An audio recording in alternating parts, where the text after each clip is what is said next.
All right. Welcome to this edition of At the Mic. I'm your host, Keith Malinak. And first off, please immediately tell me in the comments if there's something wrong with the audio. I'm not feeling it today, y'all. I don't know if you saw yesterday's live stream. If you didn't, the election integrity episode with Jovan and Eve talking about, I mean, it was a 3.5-hour conversation, and we were texting afterwards, and we all agreed. Well, they were explaining to me how we barely scratched the surface, and I agree with them. Thank you. I see the audio stuff, and then when I get my guests in here, please one more time tell us if everything's okay. Because the reason I'm asking is during that conversation yesterday, which there will be a part 2, by the way. I'll tell you that right now. There will be a part 2. Thank you, Benjamin. Appreciate you there.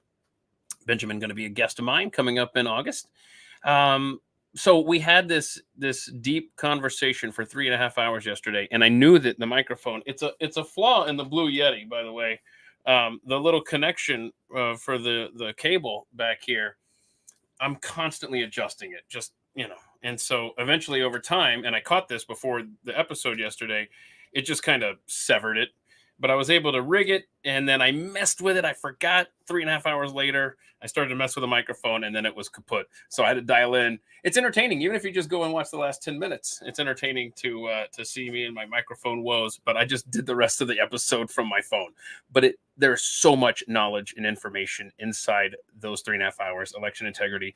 It's the Thursday deep dive yesterday. If you missed it, youtube.com/atthemic. It's also pinned to the top of my Twitter here as well, at Keith Malinak. Okay, so. Another thing I want to mention, a previous guest of mine, we did 12 episodes on the history of Walt Disney, the man, and his legacy and how it is being absolutely destroyed.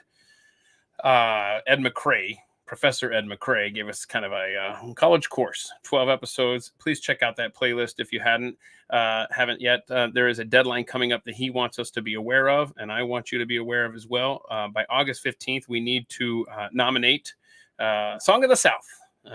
We gotta get that recognized. Force Disney to recognize it if the Library of Congress recognizes it. And he's right, man. There's so many great things you could say about this film. I mean, it's been purged. Like it didn't ever exist from those that run Disney today. James Baskett, he played Uncle Remus, first black man to ever receive an Oscar. It's for this film. Several important black actors, as Ed notes, also starred in this film. First Technicolor film to mix live action with animation. There's absolutely no reason whatsoever that this movie should not be getting the credit that it rightfully deserves in the actors that were involved in it.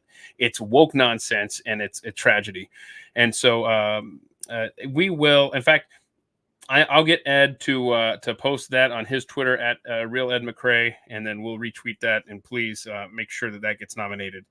Deadline to vote is August 15th. That's all the housekeeping I have here. I will say that next Thursday's deep dive is TBD. I've got some feelers out there, some great potential conversations, but nothing that I can come to you and say, hey, join us Thursday for this specific topic. But we'll try to make sure that it's compelling conversation. And then this is, by the way, I have a Post-it note that I carry around. On one side, it has my Thursday shows, and on the other side, it has my Friday guests. If I lose this Post-it note, and I just took a picture right now, that's my backup. I am terrible.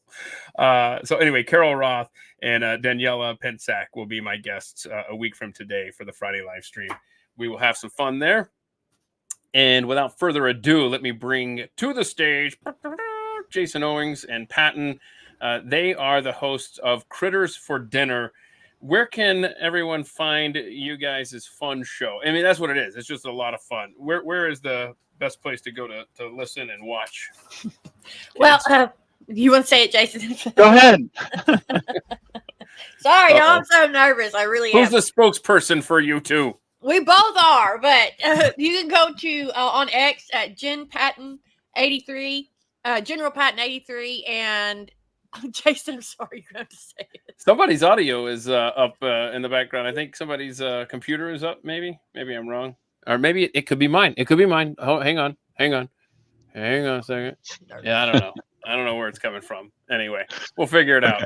This, by the way, if people aren't familiar, this is the most loose podcast that I could possibly be associated with. What's loose?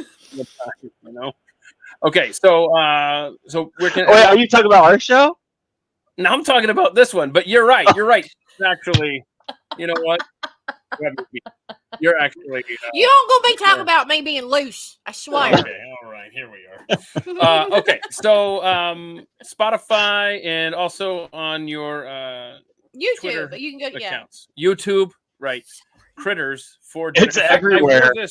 I wore this shirt specifically because y'all were going to be on. Oh, look, it's a possum. A listener, it's a Pat Gray, sent me this shirt, and it's from Arkansas. It's from Possum Holler, Arkansas, and I thought this is perfect for today's guest. Live weird, fake your death. Possum Holler, Arkansas. Fake your death. All right, so let's see. Did you guys have a good Independence Day? I hope. Yes, it was really good. I stayed home and did nothing. I watched the firecrackers from my front porch. That was about it. Yeah. Good. Yeah, How about you, Jason? We're currently homeless at the time. Wait a minute, you got a great setup there. Where are you? Yeah, well, I'm in my brother's office right now, and so like I really am homeless, and so I'm sleeping in various people's basements at the moment. So yesterday I spent in the basement of somebody's house, and I just chilled down there all day. He's Joe Biden. What's the situation? Do you need to come and hang out here in Texas? Like, Yeah, where are you got an guys extra room? located? You're in Ohio, right? Yeah. We're in Ohio. I'm in Ohio. She's in Alabama. But no, our landlord sold our house and gave us 30 days to move. And we've been in this house for 10 years. I got 5 kids, and my wife's a pack rat. So we have stuff everywhere. Why are you gonna talk about your wife like that? Yeah. Well, it's true, and she would admit it. She's not level, pack rat and hoarder set, 2 different things. Anyways, real quick. It's true. They are 2 different things. They are 2 different things. And so we got everything into storage. We're trying to buy a house. We're trying to close on it. We're probably still at least 3 or 4 weeks away from closing. So I have a month of homelessness. Yeah. So, anyways, you're fine though. I mean, you're alive. You're eating. Yeah, no, I'm doing okay. It's just the problem is aggravating. It is aggravating. Yeah. I've got animals, so I got 5 kids. I also have a dog and a cat. And you have a lot of animals. I have a lot of animals, and so now my dog Murphy and I, we're in the backyard. I'm smoking a cigar. We're hanging out, but the problem is we're in the backyard out in the country, and she's a city dog. So there's rabbits and squirrels and all sorts of stuff, and she's darting off left and right, trying to get them all. And fun. So yeah, it's some exercise fun. In. Yeah. Look on the bright side, Jason. Jeez. No, I'm not. You're gonna live in a new house soon. It's gonna be okay. Listen, Linda. Listen. Linda. I'm not negative about it, but the truth is, I am homeless. What day do you sign the papers to get into the new place? If everything goes perfect, July 19th. Okay, and how long has it been since you've been out of the other one? July 1st. Oh, okay, so yeah, I see. Man, and yet you still agreed to join us here today. I'm grateful for that, and I'm sorry. I have nowhere else to go. It's like, bro, I'm here. What else am I doing? Yeah. Okay, so hang out with Keith. July 19th, so that'll be a Saturday. All right, so just a couple weeks. You got this. You got this. It's fine. Okay. So, and by the way, I'm gonna bitch about this microphone for the next 2 hours. You've been bitching about the microphone since the beginning. He's all up in it like this right here. It's picking up the air vent, and I'm not happy about it. It's well, you sound fantastic. You sound okay. Well, thank you. All right, so I wouldn't lie. Okay, well, thank you. Everybody had a good 4th of July. I hope a great Independence Day. Did everyone realize that it was also the birthday of one Calvin Coolidge? Yeah. So anyhow, he was born on July 4th, 1872, and only president born on the 4th of July. He's a Yankee Doodle dandy. Oh, nice. Okay, yeah. Thomas Jefferson and John Adams, died in 1826, about an hour apart, on the 50th anniversary of the Declaration of Independence. James Monroe died on July 4th, 1831, and Tanner is going to die on July 5th. 2024, because that's all I hear right now, because this microphone apparently picks up everything. Okay, what else I got for you? Oh, I got to show you this great Babylon Bee headline. Yes. And hold on a second. Hang on. I don't even know how to mute this mic to yell at the house. You said, you started. You said this was going to be the loosest space ever. That's right. Here we are. Boy, he's pissed. Somebody's at the door right now. Ooh, do you need to go check on this? No. There's no. Everyone else can. They know what I do at this time between 1 and 3 Central. Just scream real fast, like I'm busy. Trust me. I'm about to. Let me see here. I want to show you this headline because the Babylon Bee. I mean, they hit home run after home run. They do. I love it. And look at this. Kamala Harris instructed to stop answering all her phone calls with "Did he die?" Who's going to be the president of the United States 7 days from now, y'all? Oh man. I bet she's going to be disappointed because somebody's going to say, "Not yet." We're on it. We're about to get Hillary on the situation.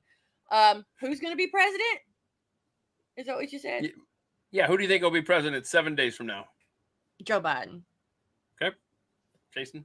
7 days from now, Joe Biden. Yeah. Who will be the Democrat nominee in November? I think it's Gretchen. Go ahead. Yeah. I was going to say Gretchen Whitmer. I was going to say Joe Biden still, only because they want to get him across that line so they could, Hillary him, and then Camilla can be president. Okay. Well, I mean, what a time to be alive in America. They have no options. Zero options. No options. None. What are they doing? Except for Gasm.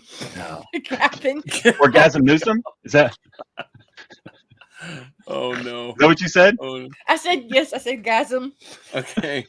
What are you smoking? Like literally, what are you smoking right now? No, this is just me. I'm like this all the time. It is hard to deal with. I know. If people aren't familiar with Critters for Dinner, you got to check it out because this is Critters for Dinner. It's Patton laughing for the entirety of the show, right? And making fun of stuff. Yes, mostly. Let's see. Hold on a second. I was just checking here. Okay. I'm sorry. I was reading a microphone comment there. Okay. Let's do some rapid fire. Okay. Let's get to real quick. Here. I'm sorry. Real quick. Patton and I wanted to say the best comment over the next hour and a half, 2 hours, however long this is, the best comment from the Critters crew, we will give you a free t-shirt of your choosing in our shop, in our merch shop, right? Hold on, where is your merch shop? I'll make a banner for it and I'll put it here on the screen. Ooh, yeah, it's let me, can I send you a link? I gotta pull it up. This is live, Jason. No, it's like typing the address. Hold on, I gotta pull it up. You say it, Patton will confirm it, and then I'll type it. She can't confirm I can't confirm it. You know, she's gonna type it in while you. It's CFD. Wait, what? Okay. Which is Critters for Dinner, CFD. Oh, okay, dot, okay. Yeah. Dot printify.me.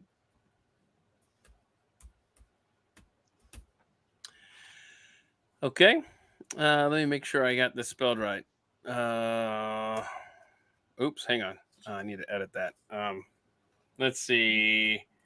Critters for... This is the kind of stuff that we had plenty of time to do before we went on the air. I'm just not a good host, so I apologize. You're a great host. Stop it. Let's see. Merch. Okay, I put an exclamation mark after merch. That means it's more exciting that way. Yeah. Let's see here. It is exciting. You got people buying stuff left and right. All right, I put exclamation marks after everything. I'm that person. I talk the way I Oh, wow. Okay. Let's see. Boom. Is that right? PRINTIFY.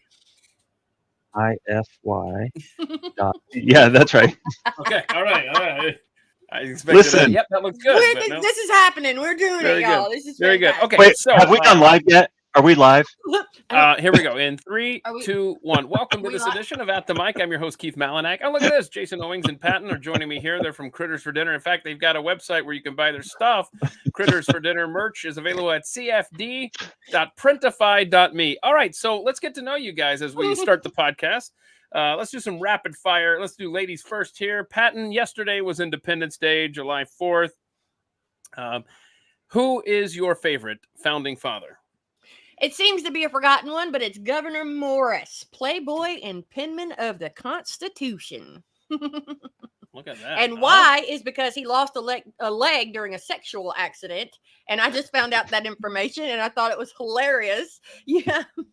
Apparently he jumped out the window because he was sleeping with somebody's old lady.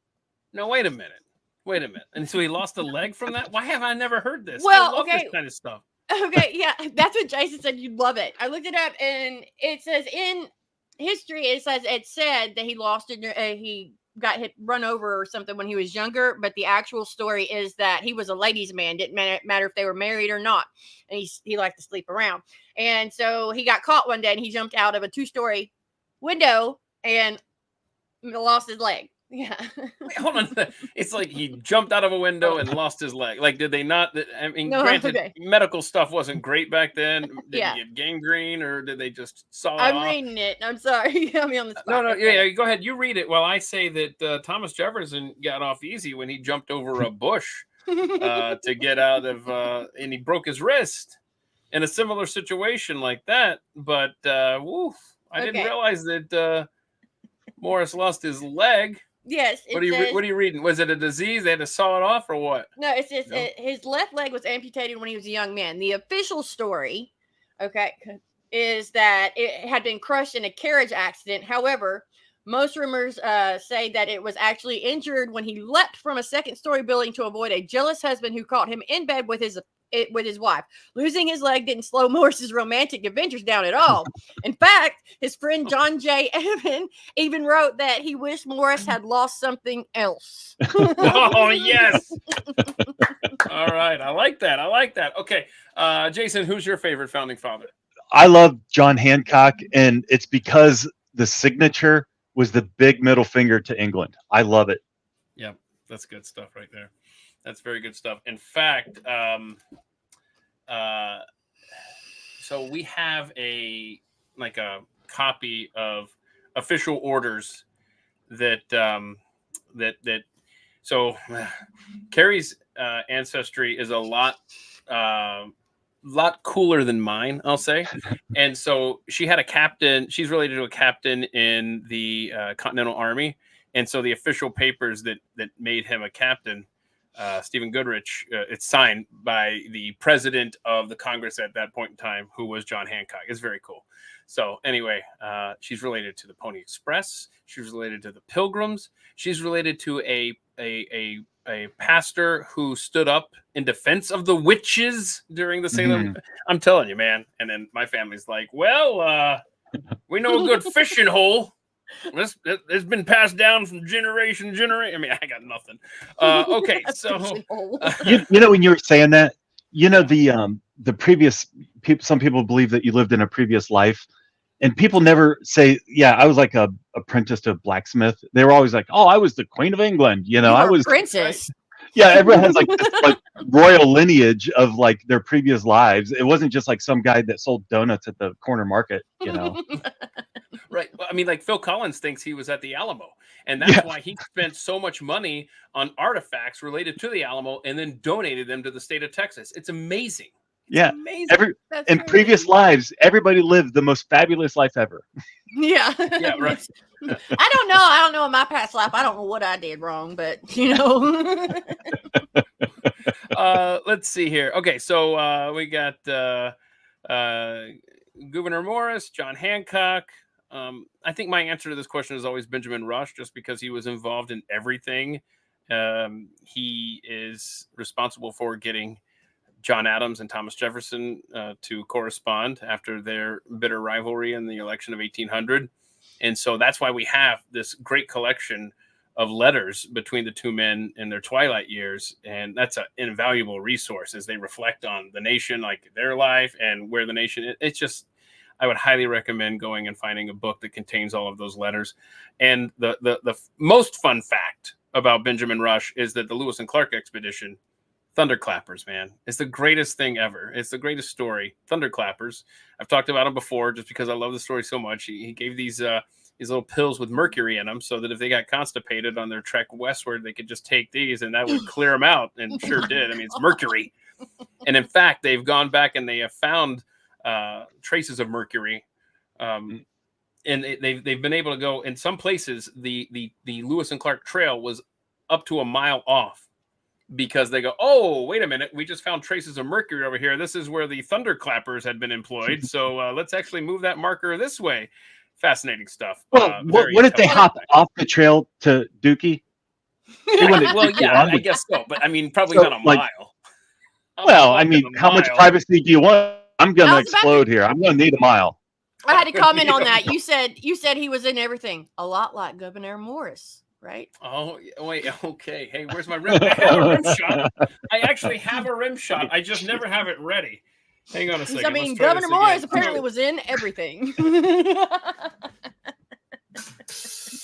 you. All right. Got that ready. Now I'm going to keep that ready for the rest of the show. So don't disappoint. No pressure. George Mason, by the way, that guy, and then I'll get off the geeky founding father talk. We wouldn't have the Bill of Rights without George Mason. All right. So, we give him a little bit. Yeah. My thing with George Mason is they always perform very well in the March Madness. I mean, they have set teams all the time, like 15-2s all the time. James Madison gets way too much credit for the Constitution and in the tournament as well, right? Oh, okay. See, I was able to bring it home to James Madison University as well. Okay, let's see. Jason, you got serious for a second. Do you snore, Jason? 220 pounds and more, I snore. If I'm 220 or less, I don't snore. So currently, I do not snore. Good for you. That's interesting, though. It's a weight issue. Yeah. Okay. I always thought it was like a sinus thing. Like my dad would make the house shake. Mine too. He had sinus issues. I very, very rarely snore, but when I do, I wake myself up because I'm such a light sleeper. Can we ask somebody else that question though? Do you just think that you don't snore, or does your wife know? I don't. It's very rare. And like I said, when I do, I immediately wake up. Do you really? Yeah. Oh, I snore like a fat man drinking beer. Okay, drunk. I drool. Yes, I'm not a pretty sleeper. That's awesome. Let's see here. Patton, what is your favorite day of the week? Oh, I should say you can't say Friday. Well, because the Friday's not mine. I ain't got no job, so I'm home every day. So every day is Friday. But I'm more boring because like on the weekends, like all the shows, all the news shows and stuff, like everything I like is not on. I have to wait till Monday. So actually I love Monday. Rare. Oh, that's interesting. Yeah. Okay. And actually, I'm sorry. I take that back. Tuesday, because my favorite show comes on. And it's Normal World. I giggle because Jason. It's all focused on TV.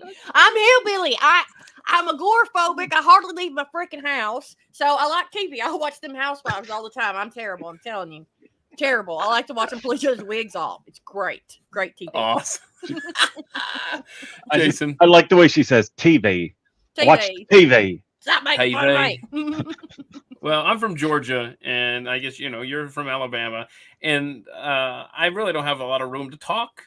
I will say that there's this strange rivalry, and I'm not talking about football at all. It's a strange rivalry that Alabama was always I don't know why, they were the punchline for jokes for people in Georgia. And I'm sure Alabama for Georgia, whatever. I don't know. Oh, yeah. And then one night, when my mom was single, we were riding one night and we ran out of gas. And just car after car just passed us by.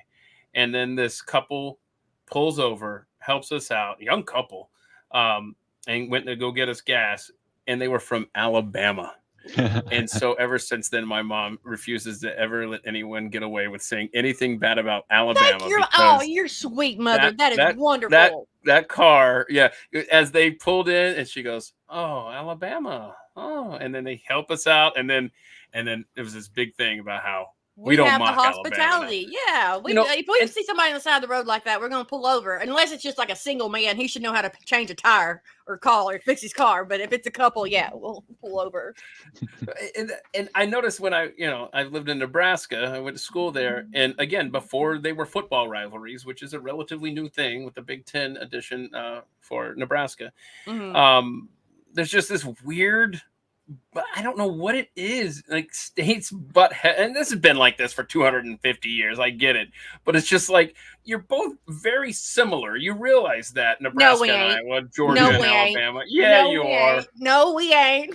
Sorry. Oh, that's another. That should be a poll question. Ain't a word? Ain't Yes, is a word. It's in the Webster's Absolutely. Dictionary. Oh, is it really? I think so. I don't know. I was just talking shit. I don't know. Okay, Jason, did you pick a favorite day of the week? What is yours? My day off. Whatever day that ends up being. Yeah. Let's see. Besides where you live presently, and then Jason, I'm sorry to bring up such a sore subject for a homeless man. What's your favorite U.S. city? I would live anywhere. You would live anywhere. Okay, but so where is the favorite place that you've been in America? My wife has family in Mountain City, Tennessee, which is like eastern Tennessee, and it's just Appalachian Trail, trees, and there's nothing there but trees and grass, and it's beautiful. That would be my final destination if I could. And like, there's nobody. It's like there's a town of 6,000 people on top of the mountain, and then nobody for miles. We got less than that on top of my mountain. Wait, you live on a mountain? Mm-hmm. Oh, wow. I'm Appalachian. Okay. I live on, I don't want to dox myself. Yeah, northern Alabama. In fact, my grandmother, Nana, who I tweet about on occasion, she's from northern Alabama, and Sand Mountain, Alabama is where she's from. Well, look at that. Yep. I live really close to Sand Mountain. I'm on Brindley Mountain, so. Okay, cool. All right. Now, is that your favorite? Now, you can't pick that place. Where's your favorite place in America that isn't where you live there in Alabama? I could live at Buc-ee's. It's like Buc-ee's. A city. Ain't it a city? You go in. I tell you. It's bigger than your city. It is bigger than my city. I got lost at Buc-ee's. I really did. I found that big truck with the big stuffed animal in it, and I just waited there for my sister to come find me. I'm telling you, it is a city, and I just want to, because I can't let this go. I meant that there have been rivalries between colonies and states for 250 years, not specifically Nebraska versus Iowa. But thank you, Benjamin. Be sure to join us on August 1st for his Thursday deep dive with me on Old World Folklore. I love Flensburg. Hey, He's buddy. Fun. He's a very fun individual. Very fun. Got the best laugh ever. His laugh. Yeah. Patton, do you play video games? Not gamer? Really. I haven't been a gamer since Sega was a thing. I liked Crash Bandicoot. Isn't that how you say it? Bandicoot. And Tetris, but like I have too much anxiety, or I don't know what it is with the toggle switches. I can't game. I know. Oh, I wish I had, because I'm in what a previous viewer deemed the junk drawer room. Like, if the junk drawer was a room, it would be where I am right now. And there are old game, PS9s or whatever they are. I think we stopped getting them at 3, 2, 1. Anyway, so I've got when they started adding buttons on the side. It's a great point. That's where I checked out. That's where I felt like the old-fashioned Nintendos where it's like you could look, you go front, forward, up, down, and like that was like your move, right? It's like and I love right. It was the cross and the AB button. Okay, then we went to Sega Genesis, and I could handle that. Then they started adding stuff on the side, like the Nintendo 3. The top button right here, it's like, hit the front, whatever. What is that thing? And now the PS. You guys, everybody knows what it looks like, but the PS3 controller is still too much for me to handle. It is. I feel when I try to play a video game, and I don't now. I used to play Madden and college football, NCAA. Religiously. I mean, that was all I did. I was able to play that. I remember playing that. That was fun. Yeah. Well, and then when they started adding buttons and stuff, that's where I felt like a boomer. I we shifted old? overnight from I can handle this. I'm really good to okay. This is It's too much. and now I don't even try. All right. So Jason, are you a big gamer? Do you play? I don't currently. I'll play with my kids, like Fortnite, some stuff like that, but I'm not a gamer. I played all the games growing up, Mario and Tetris and all that stuff. So Sorry, y'all, I'm smoking. Let's see here. I don't even play games on my phone. Now I don't play game. Okay, let me back up. On my phone, I don't play games because I don't have time. And then on the PlayStation is because it's just my brain can't handle the buttons. Let's see here. What was my okay. Ladies and gentlemen, what is for dinner tonight? And that's a perfect segue into give us some recent, I guess, recipes that you've shared on Critters for Dinner, and talk to us about. We haven't even talked about that podcast, so I just want y'all to take the floor here and tell us what people can expect on Critters for Dinner. Well, tonight I guess we're gonna go back to one of our favorite recipes, which is goat testicles, Rocky Mountain oysters. I had to. I mean, this is a special occasion. I had to share one of the most special. It's like they hack it in half, and then they squeeze out that membrane, and then Stop. Oh, God. Making me cross my legs. So hang on a second. Is it you called ain't never Rocky... had no testicles? Come on. Is it called Rocky Mountain oysters if it's just animal testicles? Or I always thought that was just buffalo testicles. No, they called them. I don't know. I just know it's testy split in half, and you got to squeeze out the middle, and then you probably deep fry. You've already covered that. Okay, all right. But yeah, bull testicles is the original Rocky Mountain oysters, but then goat must be like some other style. I mean, they're longer, I think. No, I don't know. Bull testicles hang pretty low. Sorry. I mean, there's a first for every podcast, and talking about the length of animal testes is a first. As you get older, I mean, an older bull or an older goat. Okay, we got it. We got it. Jason, do you have anything to add to that? Please say no. When can you? When does your show post? Monday, Wednesday, and Friday. We usually post it in the afternoon, about 4 or 5 o'clock, and then we'll post it on X, and then I share it to YouTube. Jason shares it to Rumble and Spotify and Apple. We everywhere. We like a Governor Morris. We in everything.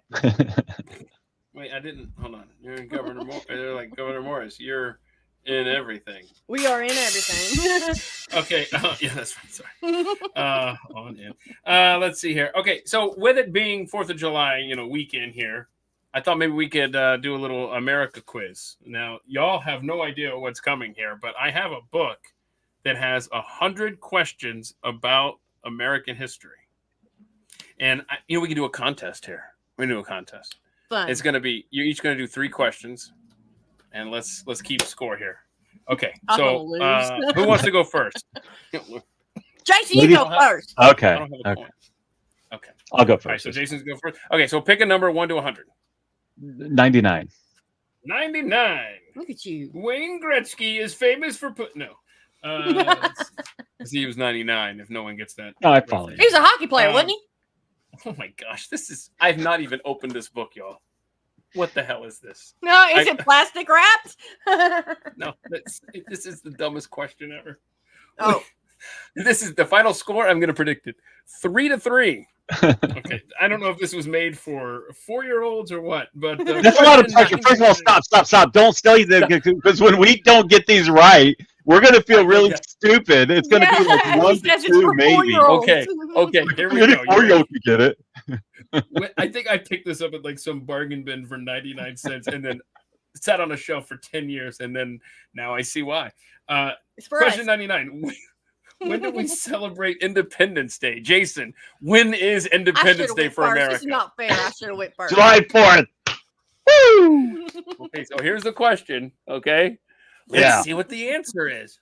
It's July 4th. You got it right. You got your tally board. Where's your whiteboard with the marker? Oh, yeah. Do an imaginary one. I don't know. Okay, so I got one. I want to get a hard Okay. one. You just watch. I hope. Pick a number. 1 to 100. You can't pick 99. 55. 55. I can drive. Okay, look at that. Sorry. What are 2 ways? I love it. I love this. Jason, what's Independence Day, July 4th? Patton, what are 2 ways that Americans can participate in their democracy? And then I guess you could say we don't have one. We ain't got no democracy right now. We're fighting for it. I heard. Honestly, this is the most ridiculous question with the most ridiculous. It has like 10 answers that you could choose from. Give me a couple, I guess. I don't know. In democracy, I guess you can vote and you can, I don't know, scream in the street and burn crap down. Ooh, that's not one of the options. You know what? I'm giving her a point for this because it's the stupidest question with the stupidest answer. Here are the answers. You can vote. Yeah. You can join a political party. No. Who wrote this? The DNC? Probably. Party? I mean, that would be a bunch of 4-year-olds, I imagine, that would write that book. So let's see. Help with a campaign. Join a civic group. Join a community group. Give an elected official your opinion on an issue. Oh, that'll show them. Become Antifa and go and march in the street with the fake FBIs. Is what Call senators and representatives. Publicly support or oppose an issue. Run for office. Write to a newspaper. Okay, when was this printed? Hang on. Probably yesterday.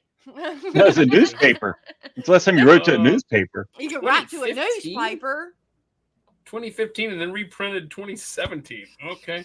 Lord. How about post to social media? That would have been applicable back then if they're going to write to a newspaper. Okay. 1 to 1. Jason, what's your deal here?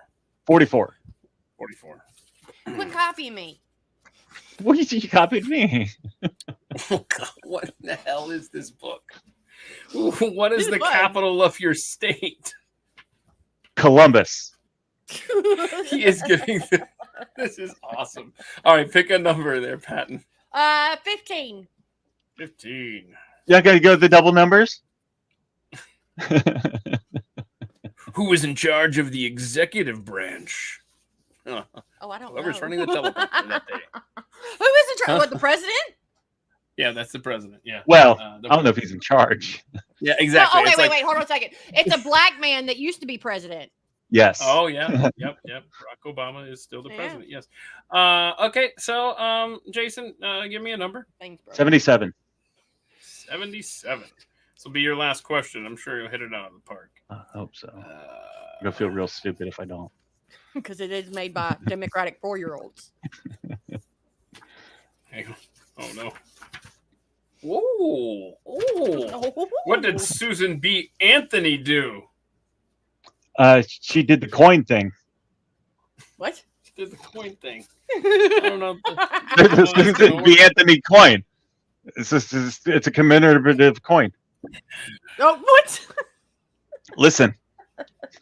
Susie B. Anthony she was the Treasury Secretary something. Did you get it right? Mm-mm. No, she freed the slaves. No. And then she invented Aunt Jemima syrup. Nobody knows that. All right. Yeah, I've heard that too. Yeah. Well, Grandpa told me that Susan B. Anthony invented Aunt Jemima's maple syrup. Grandpa said it. Pop-ow. So no. So you get a mark on this one. Man, spoke out against slavery, and she fought for women's rights and the right to vote. Well, she was on a coin, wasn't she? There's a Susan B. Anthony coin. Oh, look at that! Hold on a second, y'all. Judges in the comments. Judges, please chime in because part of this long summary of her life. In 1979, she became the first woman whose image appeared on a circulating U.S. coin. The coin is called the Susan B. Anthony dollar and is worth $1. Ooh, yes, that's Bidenomics for you, ain't it? I don't know. Are we giving him that point? I'll take half a point. It'll be a tiebreaker if she gets us wrong. All right. All right. So, Patton, what do you got? What number? Give me number 100. 100. How many more 4th of Julys does the United States have? 0. Let's see. Name 2 U.S. holidays. U.S. holiday, July 4th, and what is it? I guess Memorial Day. There you go. That's fine. Wow. Actually, that is a good question, I think. How many more Independence Days will we be celebrating as the United States of America? If Orange Man cometh in 2024, we'll have a bunch. But if he don't Have a come, if he don't come, All right. 2024. Jason, you got any thoughts on that? Yeah, there's more behind us than in front of us. Yeah. Hey, y'all scary. Why y'all being scary? It's true. It is true. This whole thing's not gonna last forever. It's nothing my lasts forever. Hey, I've got a good story. I got a feel-good story. Did you hear? I was reading this interview with the guy who came up with the company, the Arizona Iced Tea Company, and you know how Costco is constantly keeping their hot dog and drink combo for $1.50. Arizona Iced Tea says we're not changing. I don't care. We're keeping the 99 cents. So we have no debt. We're a successful company. We own everything. He's like, it's our way, I guess, of giving back. And I thought I really liked this story until I saw that quote. That phrase always bugs me, actually, giving back. It's like, what is what are you giving back? You're making a lot of money. Did you steal something? So here's my take on it. Here's my take on it. The fact that they're charging 99 cents and still making money means that we've been overpaying on iced tea for the last 25 years. Yeah, everything, right? Yeah. So if they're still making good money, and before when it was 99 cents, we was paying too much. Then you're paying twice as much. They should thank us for giving back to them. That's right. That's right. So it's like, I don't know, that phrase has always bothered me. Giving back. It's like, did you start your company with my money? Like, what's happening here? But it does make you think that these companies that, yes, 99 cents, you're still making a profit, but how many of these companies are charging $2-3? And what kind of profit are they making? Or more of them dang drinks. I'm sitting here drinking one right now. So there you go. Arizona Iced Tea holding steady at 99 cents. The best is you know what? Twisted Tea story where he takes it and smashes it across. KO. Oh, there it is. Look at that. I didn't even realize that. And I used to listen to Neil Bortz growing up in Atlanta. Maybe it was just subconsciously ingrained in my mind. I really don't know. That's awesome. Okay, so I should have brought this up a moment ago. There's a new saint coming to the Catholic Church. He's a video gaming teenager, and his name is Carlo Acutis.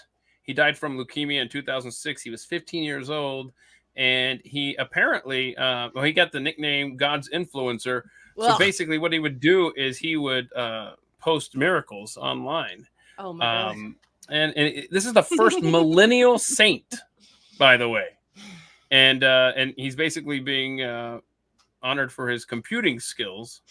And I saw this picture. I should have pulled it here. And he's wearing jeans and like an athletic top. It's very non-traditional saintish, look.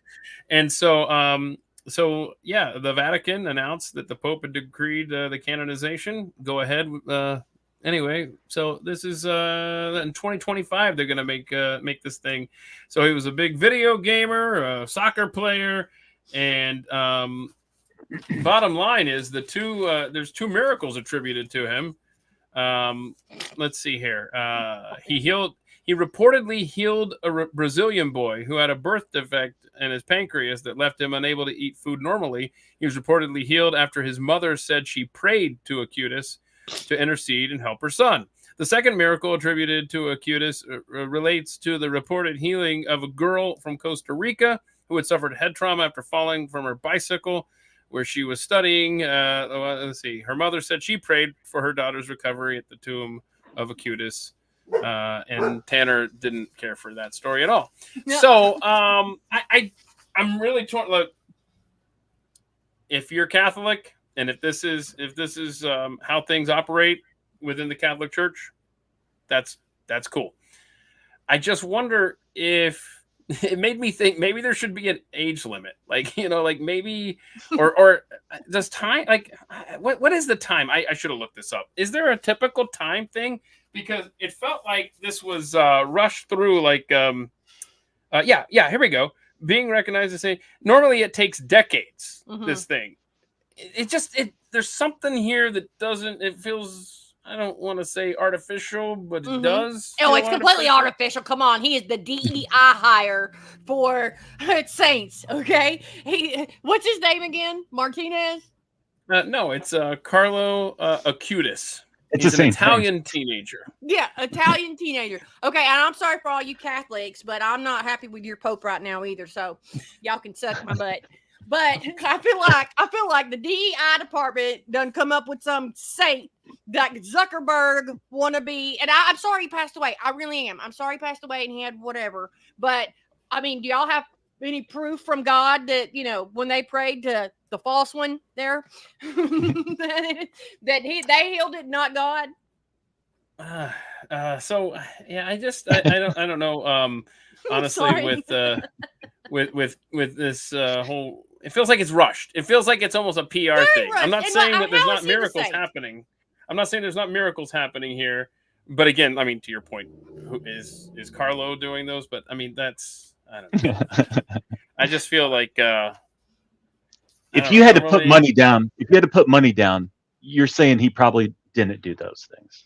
I don't. I can't believe it. Like, it just seems like the threshold is a little different. You know? I don't like it that they said that he is God's influencer. Isn't that like sacrilegious or something? I mean, that's his nickname. I mean, that's that. I don't dole out nicknames. Why couldn't they pick some kind of hillbilly from Alabama down here? We heal stuff all the time. I mean, we heal chicken from being unfried. Wow. Let's see here. I think it's time for some animal videos. And I'm just curious, how do you train a dog to do this? I'm going to have to mute the music, because if I don't, then YouTube is going to freak out and flag it, and it's going to be a nightmare. But that might happen anyway with me being really on the show. good music playing while this is on the screen here. See, does sound like music, right? Oh, how cute. How do you even begin to train a dog to dance? Look at it. Oh, no, I guess I was wrong. I feel like somebody was holding a treat on each side of that dog going, "No, good boy, good boy, good boy." I swear. Because you would have had to have another human there, right? Yeah. That was teaching the dog these moves while she's dancing. Because she can't dance and teach him at the same time, right? I mean, right. Well, maybe I gotta see the training. Step by step. Yeah, that is so cute. I wonder how many times he's went underneath there and she's done went ass over tits. Hold on. There's a. Yeah, I thought it took a long time, centuries, for a person to be acclaimed a saint. Anyway, Flynn. Yeah, and you're right about Pope Frank. Got it. This is. I mean, look at this dancing. I mean, this is insanity. Stop. It is crazy. Like I'm saying though, I mean, one wrong move and she's flat on the ground. That's cool. Okay. Wow. Give that dog a treat. No kidding. Give that dog a bunch of treats. Let's see here. Okay. First of all, I saw this video and I thought this could be my dog Matilda as much as she sleeps. In fact, my oldest daughter and I, who's really her owner, we were talking this morning about how, because Aslan and I had to leave and run some errands this morning. And I was surprised because right before we left, Matilda got up, she got fed, she went out potty, and then she went right back to bed. And we were leaving, and I remarked to Aslan, I said, "Hey, look at that! She didn't fall to the door. How cool! You know, that's great. She's a good girl. She stayed. And she's over in the bed now. Blah blah blah." And then Aslan's like, "I mean, yeah, that's her routine, Dad. I mean, she wakes up, she eats, she goes poop and pee, and then she goes back into a bed." And I'm like, "Yeah, you're right. Good point. I mean, that's all that dog does is sleep." And so I set that up to show you this video of this awesome dog who was asleep, happily comfortable. The owner gets up. Watch this. He's like, yeah, "Check this out. Yeah, I got to get something here. Watch this." That dog is just like, I feel for him. That is so cute. How awesome is that dog? I mean, that's a funny dog. Look at it. How many pets did you say that you're carting around there, Jason, while you're homeless? Currently 2. I have a dog and a cat. Okay. And 5 kids. But that's, yeah. I got the one. Yeah, look. Oh, what? Oh, look at there. Hey, baby. Say hi, Willie There he is. Nelson, what's up? Willie Nelson. He was asleep. Watch him. And just... Look, I can do it too. He was asleep too. He's probably mad at me now. Oh, yeah, you've done Well, it. don't, baby. Okay. Yeah, we normally have cute dog videos. I gotta put some cats in here every now and then. I thought this was awesome. I don't know the backstory of this room. I just know that you will see that the light panel thing is Raising the roof there. completely amiss.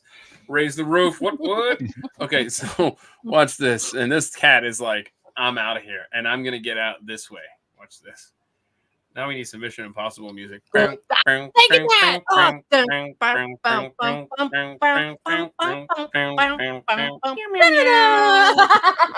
meow, meow. Meow, meow, meow. Wait, he didn't even make it to the open one. What a loser. Wow, he smushed shortcut. right out. Isn't that other side open though? Yeah, he took a shortcut. He didn't have to. Right? He's like, okay, I could keep going, but you know Or what? squish my fat hind in through this little crack here. We try. I'm gonna make it, guys. I'm out of here. And then when he jumped out, he ended up on the ground, and he's like, I could have just gone out the front door and gotten here. Okay, so that looks like plastic, right? So maybe they had been working on it, and that's the only way he knew out. He didn't realize that was open yet. I don't know, man. You think that they would know better? You think? Yeah, I think you're just showing off. Much like this bird doing backflips. Oh, No, wow. that's not cool. Dude, that's nuts. Oh, sweep the leg. Looks like he's doing the crane, It's like, wah! Look at him showing off. I think he's just showing off. That's a boy bird for sure, because Look at me, yo. Yeah, he's trying to get them other ladies. I have never seen a bird doing backflips. And he knows the camera's on. That's the thing. He's just like, oh, you're rolling? You're recording? Watch this. Now, either that or he had some weird brain disease and he was just losing his mind and he died 3 minutes later. That could have been that. Ground zero for the bird flu. Yeah, I was just thinking he could have vax. He could have got a brain clot. Oh, hey. Yeah. Let's see. Let me see if I can find this picture here. Hang on. I've got I want y'all to see this. This happened this last week in Oklahoma. If I can find the picture. Look at this. So this lady was driving a UFO. That's what I said. Wow. And she's driving it to some. Yeah, she's driving it. I think it was from. They're going to Roswell, New Mexico. They get pulled over in Oklahoma, and I feel like they were. I don't know. It feels like Ohio or somewhere like Tennessee. I don't know. They had been on a. I swear, this dog today, he's gonna get it. Tanner. I can hear his feet. He's going. So, I mean, that would be cool. I love it. He pulls them over. Now, surely he didn't pull them over so he could take a selfie. No. He took them over because your tag was obstructed. I don't know by. He pulled them over because he wanted to get a selfie with them. That's exactly right. That's what I'm thinking. I'm thinking this guy just wanted his picture with it. Yeah, he did. All right. He's like, my kids are gonna love this. Yeah, that's cool looking though. I would ride around that all day long, except I would put really tacky decorations on it because I'm a hillbilly. I'm sure there's got to be a story out there that goes into detail on this, but how do they build that? That's what I want to know. Like, did he immediately say, "Hey, you were flying"? Because he's. Hang on a second. Did he immediately say, "Do you know why I pulled you over?" No, Officer Wise, because you were flying. So, it was on an interstate. I mean, this thing's got wheels. Okay. Well, yeah, I guess, yeah. We don't know that. So you don't know that. Hey, it's a UFO. It's an unidentified, flying object. Yeah. Or what they call them now, UAEs. Unidentified aerial phenomenon. UAP phenomenon. Yeah, UAP. Phenomenon. UAE is the country, Keith. Let's see here. Let me find this. So in Colorado, I don't know if you're familiar with the concert venue Red Rocks, but a dozen employees there have reported on June 5th at that night that they looked up and they saw this this, I think it was like a black metallic craft. I've got the story here. Hang on a second. Large disc-shaped craft hovering above the amphitheater. And let's see. They said that, here's a quote from an employee there. Let's see. What's even crazier is that as soon as we all started noticing it, and it stopped what we were doing to pay attention to it, the craft tipped at an angle and slowly started moving belly first to the east. And then it started fading away until it was invisible. It didn't shoot off into the distance. It simply dissolved into the ether. We all watched it vanish. Wow. They said it was silent. It was the size of a 3-story office building. And it had 3 levels of windows and lights. Okay, so help me to understand something here. We got 12 people. Yeah. And I don't know who else was there. It was I don't know what time I don't know. Obviously, a concert wasn't happening, and they were maybe cleaning it. I really don't know. It's a beautiful setting. If you've ever been in that area, it's something to behold. Whether it's got a show going on or it's empty. In fact, there's a cool dinosaur park off in the distance just behind it. That's awesome. Also worth your time. And it's not even a park. You don't pay. You just walk up and find dinosaur tracks. Anyway, it's a very cool place is my point. My other point is, how in the hell, if you've got a dozen witnesses in this day and age, do they not have their phone? Right. Now, I'm not doubting this happened, especially if you've got a dozen people saying it did. I'm just like, nobody thought, oh my gosh, this is Jason. Right? They were all smoking.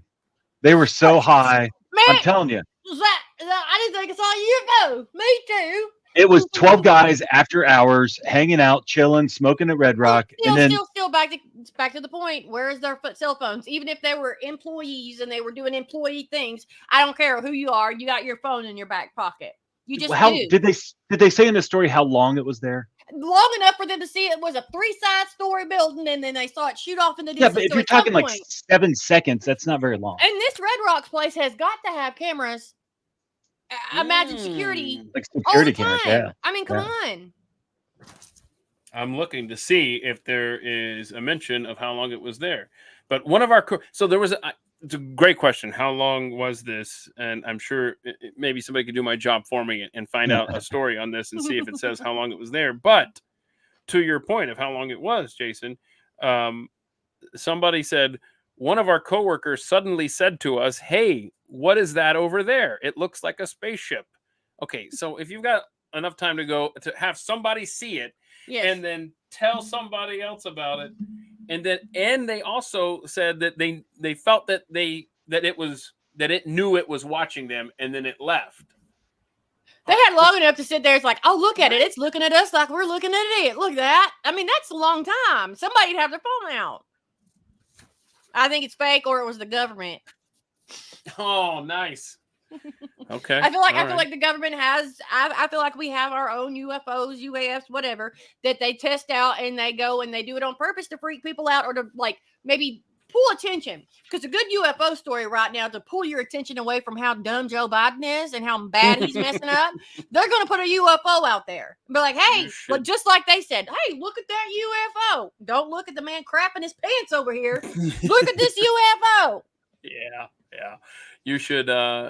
You would get along well with my friend Zay. Hang on a second here. It won't let me edit that banner that I have up there. I was going to put your your locations for your thing. So I'm going to let y'all tell me. Rumble.com if you want to watch. Rumble.com/ is it Critters for Dinner? It's probably Critters for Dinner. Oh no, Jason, I put him on the spot again. It's probably I don't know. Just search for Critters for Dinner. Just search Critters for Dinner. You'll find that's what he says. He says, just search for, hashtag Critters for Dinner. But think about this. Okay, just logically think this through. If you give someone the thing, they still have to type it out, right? Well, unless it's a link they click. If it's a banner, they're going to type it out anyways. So it's like just leave it as is. Don't forget dinner. Critters for Dinner merch. What we'll do is CFD. if y'all come on X, the Critters for Dinner merch is in my bio and it's in Jason's too. So it'll have just the CFT, like the printified there in my bio. If y'all go look, y'all can get that there. All right. Let's see here. I love little kids doing fun stuff. Especially these boys. I Have you love seen this video? Have you seen this video? I haven't seen it yet, no. Okay, so these boys have discovered this garbage can that you step on and it opens up, right? So watch this. Oh! Your turn. I'm sorry, ladies. Every boy did this. Every boy, that is hilarious. I did that. I could watch this all day long.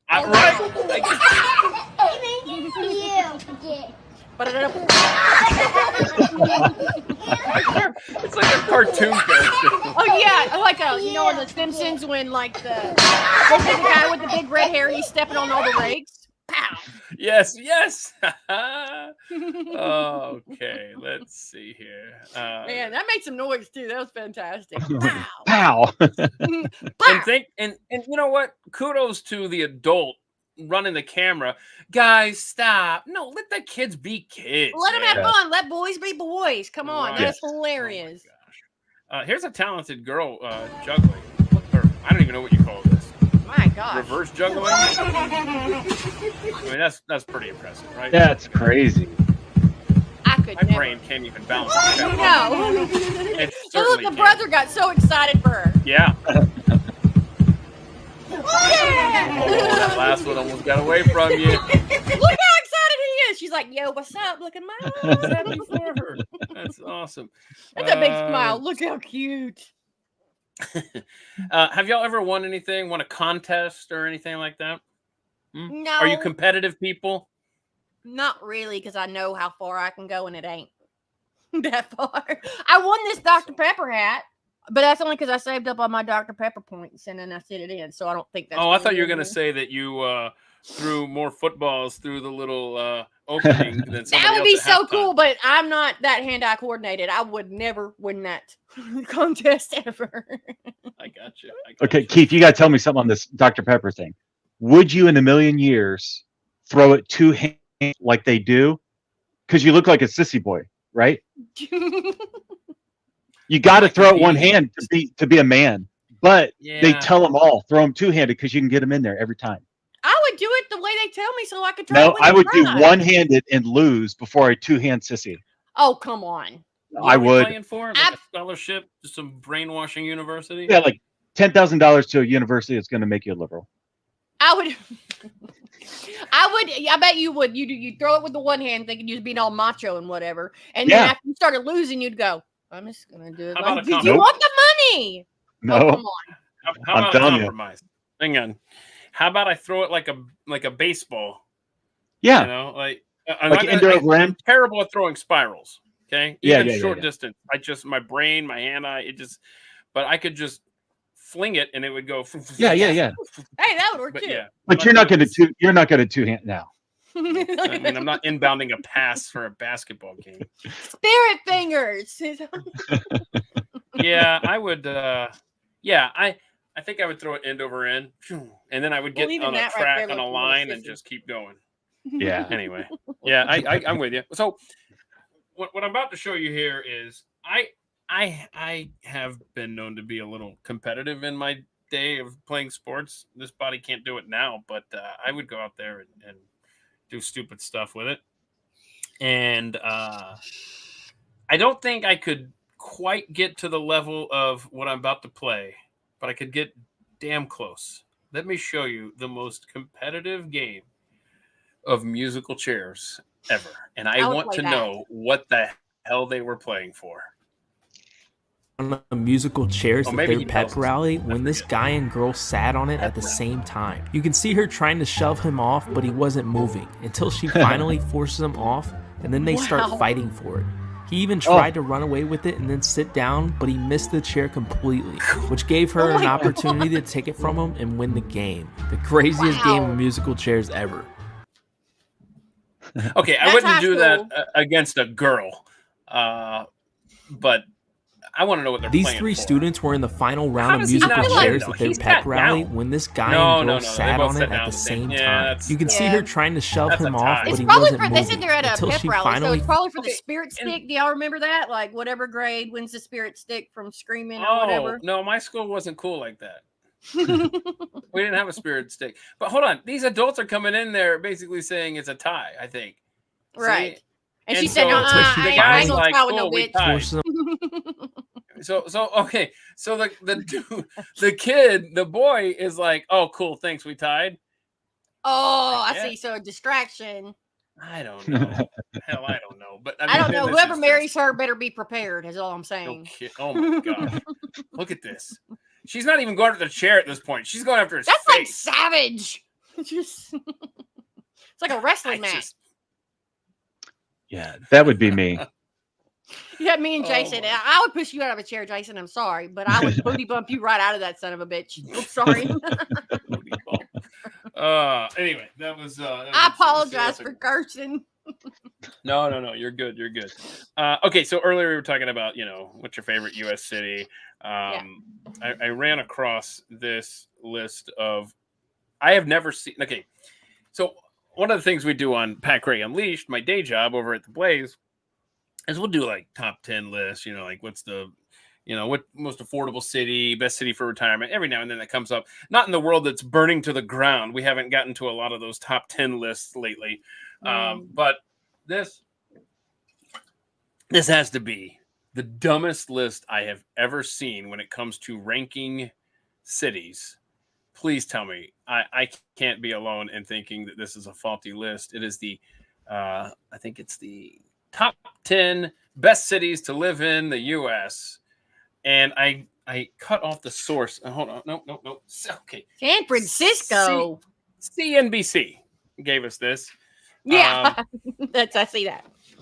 Let's see. There's one city on that list I think would be tolerable. These are Which one is these it? are a global. That's a red flag word. Yeah. Global Livability Index 2024, Oh which my God. evaluates cities worldwide for their livability. It examines 173 cities globally based on 30 indicators organized into 5 different categories. Hold on, I can't make this stuff up. I got to show you all this. Look at this. Oh. Look at this. Who wrote this? This story. I just have to prove this point. It says 5 different categories. That's not going to work, Malinak. But then it lists 4 bullet points. See if I can look. Let me see. There you go. You got it now? I see it. So I saw 5 it. categories, and then they list 4. Stability, healthcare, culture and environment is one, and education and infrastructure is another. So there you go. There's your top 10 American cities to live in the U.S. Are you kidding me? First of all, Atlanta has been going downhill for 2.5 decades. At Real least. bad. You gonna get And, the pew-pews. You go to Atlanta, you're gonna get in that gunfire. Them gangsters are shooting at each other. Every major city, in any American city above 200,000 people, let's say, has been on a downward trajectory It's for bad. the last couple of decades. Yeah. And so Chicago is 6, DC Right? 5. How in the world? Didn't they This burn is most of that down already? Stupid. Yeah. That's bad. You know what? Mm-mm. This is I'd live in right. Hawaii. This is right. Hawaii. Yeah, they misspelled worst. You're right. You're right. Look at this. Minneapolis, San Francisco. It was a DEI hire that wrote this DEI list of DEI cities that you should go live in and get killed. You're going to get killed if you go to those cities. Dumb. Maybe AI generated this list to get more people killed. Maybe. Oh, well, because nobody's taking the vaccine anymore. Got to get rid of them somehow, right? You know what? I need to start thinking about AI like that. Maybe they're sending us into traps, Pat. It's Yeah. always a big conspiracy something. I mean, Okay, so we got Texas, Ohio, and Alabama represented here. I don't know what your property tax rates are, but I want to show you this heat map of property tax rates around the nation. And one particular state stands out among the rest. Now, I will say that Texas is extremely high, but apparently Texas and New Jersey, I remember, were 1 and 2 when I moved here in 2012. So I moved from 1 to 2, and then I think it switched from 2 to 1. I was like, of course it did. Anyway, My point is, I know Texas and New Jersey are high, but look at this map. Good Lord. And look at Illinois stand out. That's crazy. It's like burgundy, ain't it? Jeez. I mean, this is blood red. It's blood red. So obviously the Intermountain West is going to be your lowest tax rates for now until Californians move there and ruin it like they ruin everything they go to. They ain't coming here. I ain't coming here. They can take that shit elsewhere. elsewhere. Oh, look, Alabama. Look, you're doing okay. Yeah. We're doing okay. Compared to everyone else. I mean, there should be no property tax whatsoever, but that's it looks like it's white. Just like a little hint. Just a little hint of pink, maybe. Ohio. Is Ohio and Texas about the same shade, it looks like? Yeah, we have a pretty diverse state. I mean, there's a lot of big cities: Cleveland, Cincinnati, Columbus, Toledo. How's the property tax in your neck of the woods? It's like $1,000 a year. Oh, is that good or bad? Well, it depends on. I mean, it's really the rate, not the. You got to pay $1,000 for your own property every year. I do. I don't know. I ain't ever bought nothing. I'm with the rich called poor. Should move to Texas. So I mean, it's 1.88% in Illinois at the top of the list, and then so here are your top 5 property tax rate states: Illinois 1.88, New Jersey 1.64, Connecticut 1.54%, New York 1.46%, Nebraska 1.46%. Which, by the way, we find out today, Malinak. Right, you know. Can I tell y'all something? This is 80. Malinak. I've never heard somebody say their own name so vibrantly. Malinak. I've got to write myself a reminder. I got to tell y'all something that's important about today. So Nebraska being a top 5 on that list is very important here. Lowest property tax rates: Hawaii 0.31%. Oh, maybe that's why Honolulu was number 1. Arizona 0.41%, Alabama 0.42%, Delaware 0.44. I'm dead. 0.43%, and Tennessee 0.44%. That's interesting. Tennessee has avoided, thanks to Phil Valentine, the talk show host, if I remember correctly, rallying his listeners to go to the state capitol about 10, 20 years ago to stop the income tax that they were trying to push through. So Tennessee has avoided an income tax. They have top 5 lowest property tax.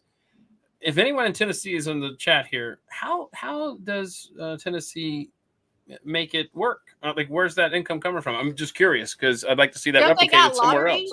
Do they have the lottery there? Well, everybody's got the lottery practically, Alabama, especially with the Powerball everywhere.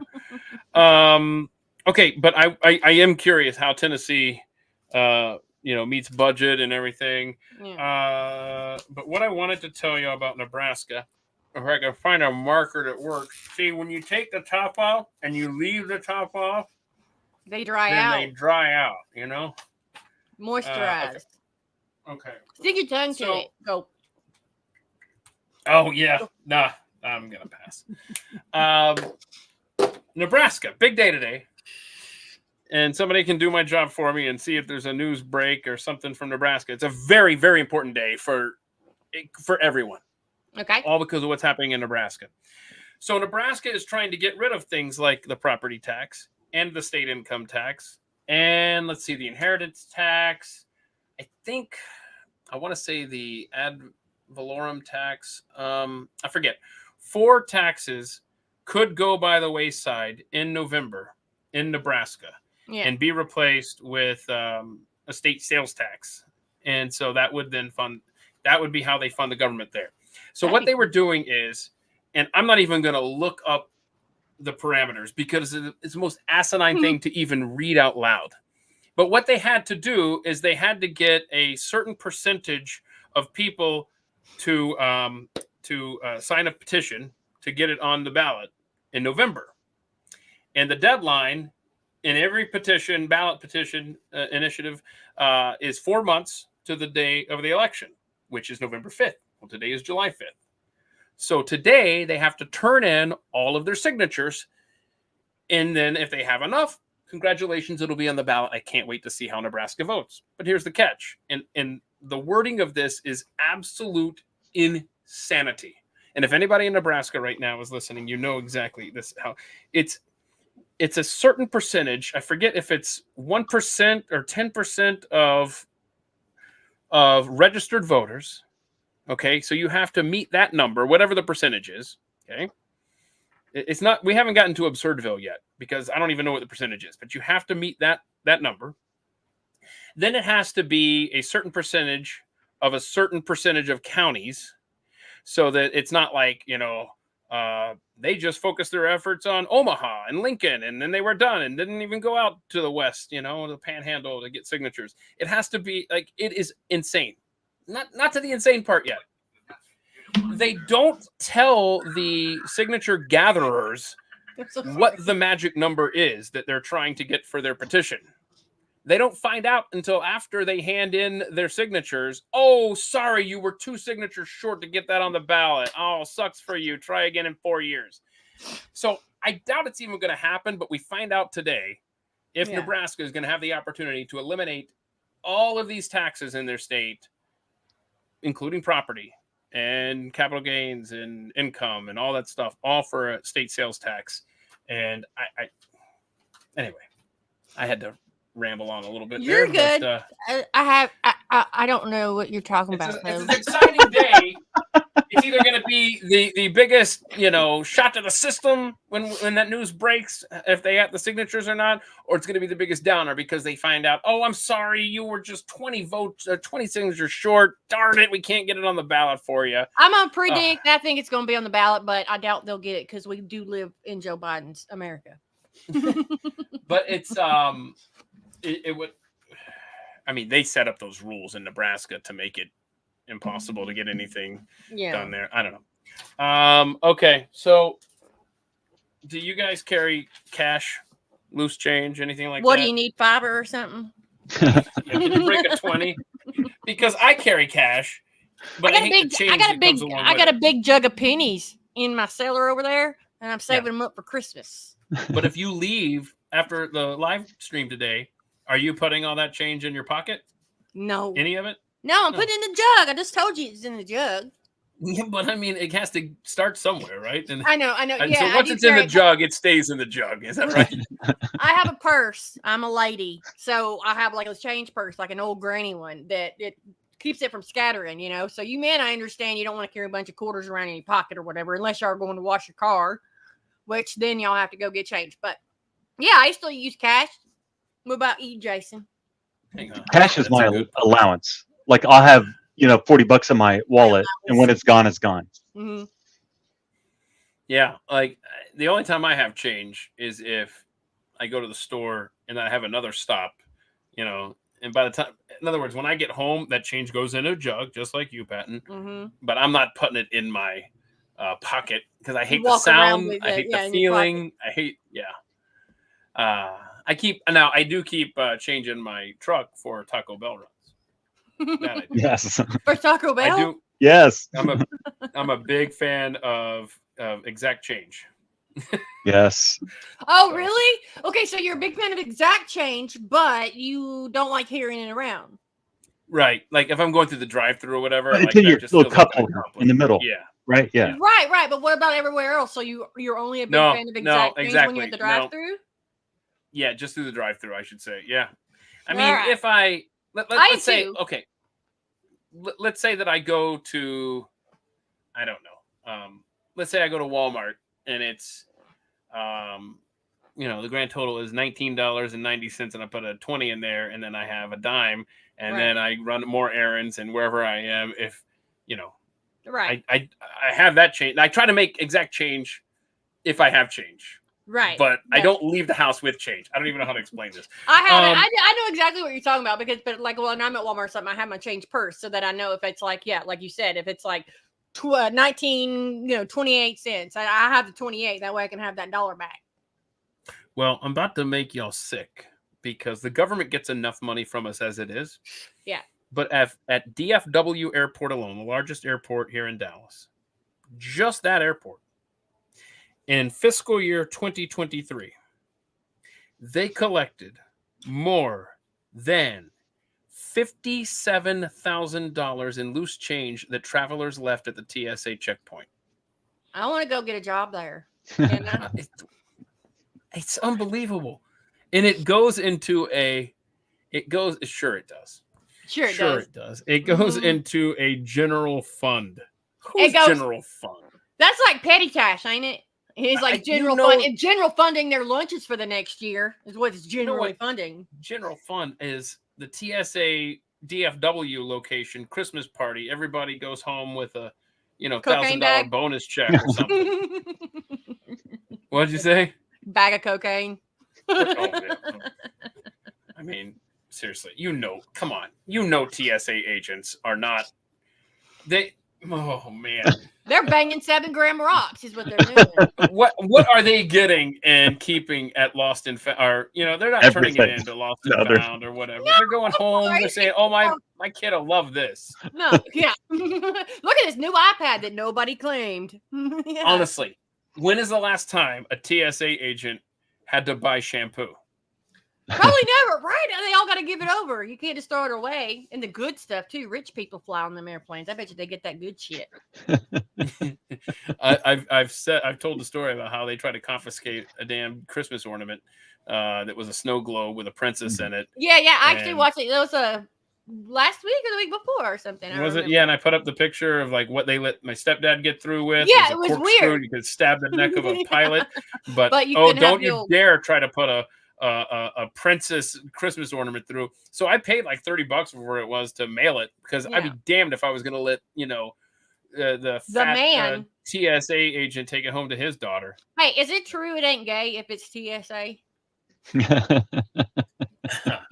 I guess it depends on how long it lingers. Let's see here. Oh, did you see this? Talking about air travel and stuff. Look at this. I forgot what was the airline, y'all. Did y'all see the airline? I think it was over in Europe where the guy they had the bad turbulence and people went flying, and this one guy ended up in the ceiling. Yes. He's up there. Oh my god! Can you poof? He had to hit hard. That's a dude's feet. He didn't climb up there just to. He needed some alone time. That's his feet. Those are my feet. god! He went in there. The turbulence shot him up, knocked his head through the ceiling, and he's just hanging out there. Yep, I'll be up here if anybody needs me. He better get some of that free change they've been keeping in their pockets because he's about to sue the shit out of him. Oh my god! Well, he didn't have a seatbelt on, and that's what still their fault. I'm sorry. Oh wait, what's it? Did they tell him to?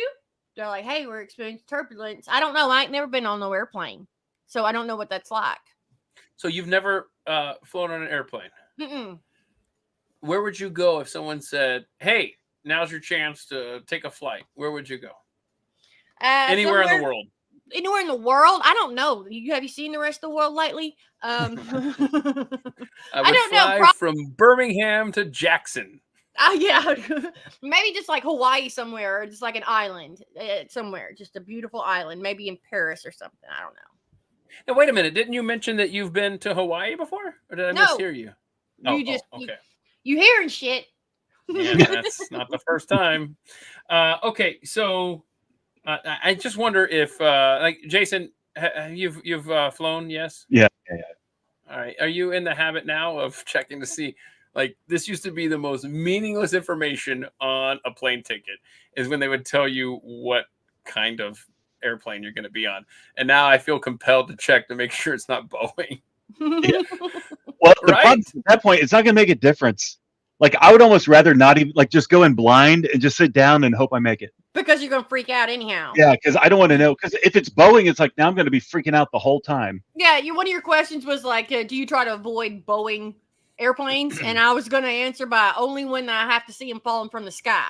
I try to avoid the pieces that are falling down from the the sky's falling. No, that's just Boeing again. We're cool. It's just Boeing doing its thing. Okay, so this here is Mount Rainier, Washington. Pretty. Beautiful, right? I mean, that's lovely. I mean, that's the mountain looks a little bit like boobies. That's interesting that you would go there. I don't know. I always go there. not a lot of a gap there, but I digress.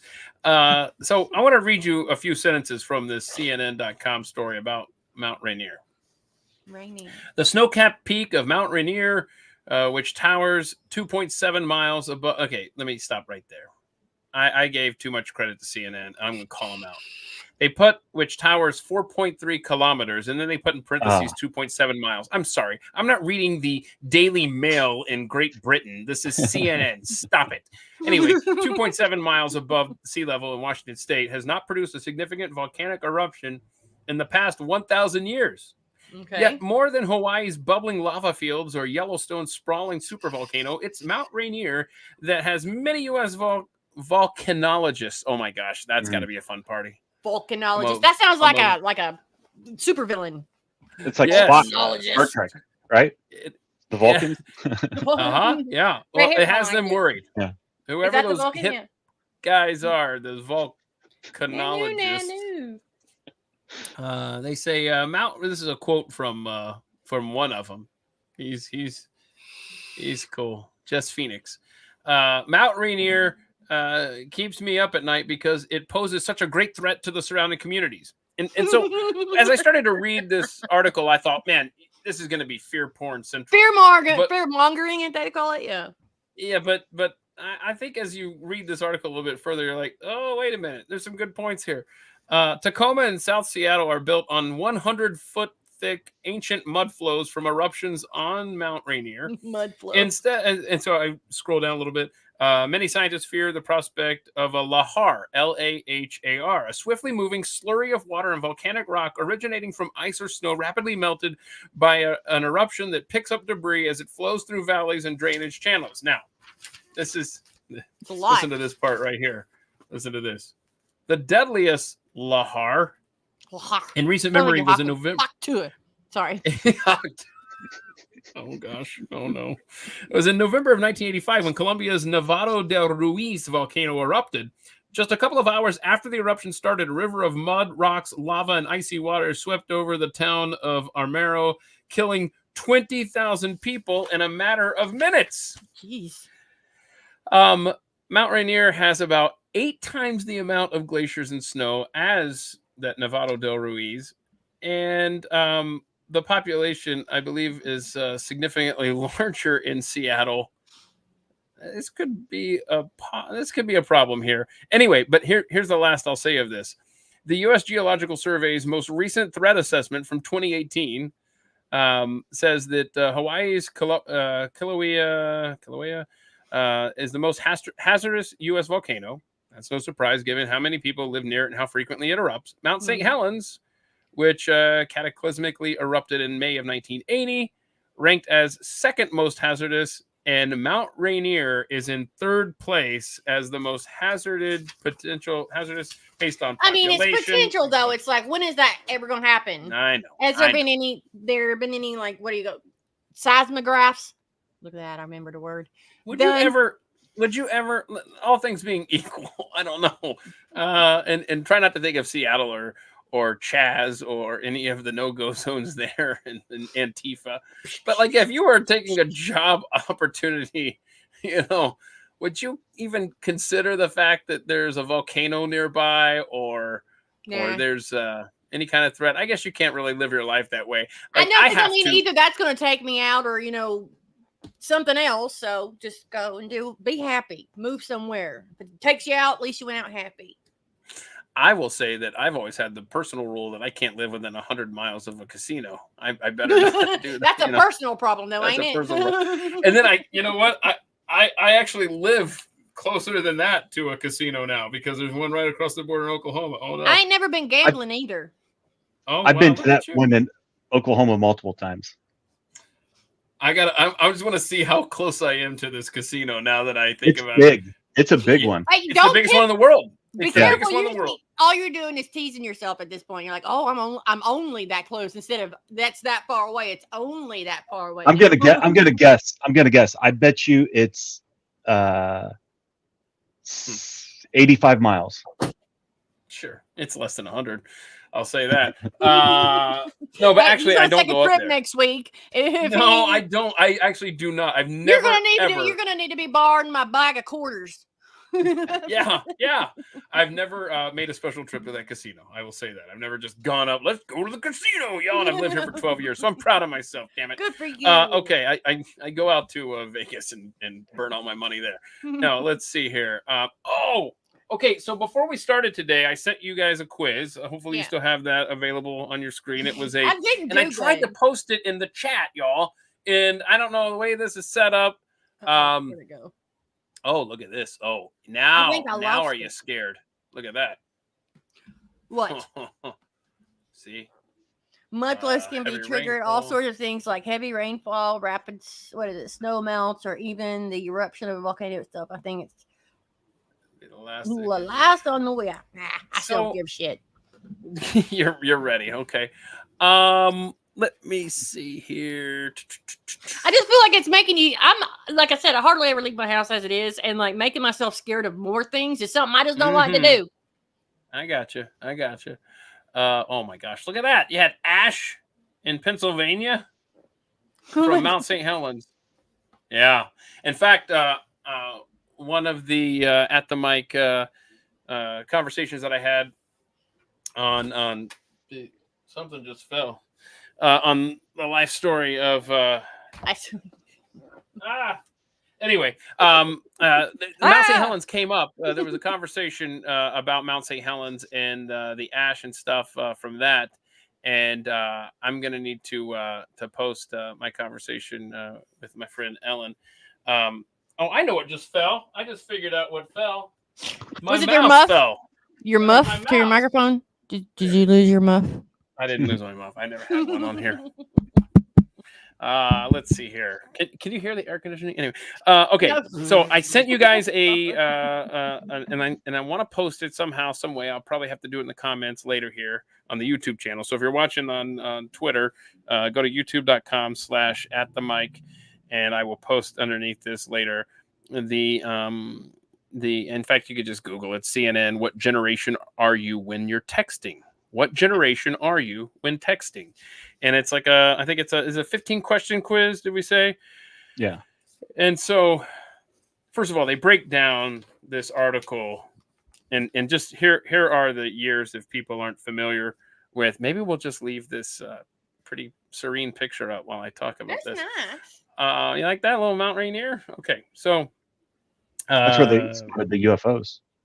Oh, that'd Right? be a good place for some UFOs. Wasn't that Kenneth Oh. Arnold and the Flying Saucers? That was Mount Rainier. Oh, I wonder if they come out of that water. That'd be cool too. Because that's when they coined the term flying saucer, because they were actually shaped like a boomerang type of thing. And he said they were skipping across like a saucer. Yeah. Wait a Well, minute. you know, That's I where bet it's it was coined. right there too. Yeah. I bet it was right across right there. We just went full circle on this. Yeah. How cool is that? It looks more And like maybe- a butt. I take it back. That's Well, more like a there's- butt You're than right. a- Okay, now Yeah. I'm with you. It's It's more of a much more butt. a butt. It looks like than a boobs. butt. Yep. It's got Mhm. Joe one Biden. cheek's What a bigger butt. than the other. One's like a Kim Kardashian cheek, and the other one's like mine, just not so big. Okay. So, all right. Baby boomers are 1946 to 1964. Gen X, that's where I hail from, 1965 to 1980. Millennials are 1981 to 1996. That's Gen me. Z, 1997 to 2012. And Gen Alpha, 2013. There's a new one. There's a new one. Yeah, Gen Alpha. Yeah, Gen Alpha. I probably should have seen that in the test. That's probably why I failed so miserably. Okay, so and obviously people can't take the test here while we wait. I mean, I guess we could wait. Yeah. Just kind of chill out here while everybody takes the test. First, you got to Google and find the article. But no. So Go what take you a do is you pee-pee. answer these 12 questions. They give you scenarios like, hey, here's a conversation between a teenager and his mom, and here's what they wrote, and here's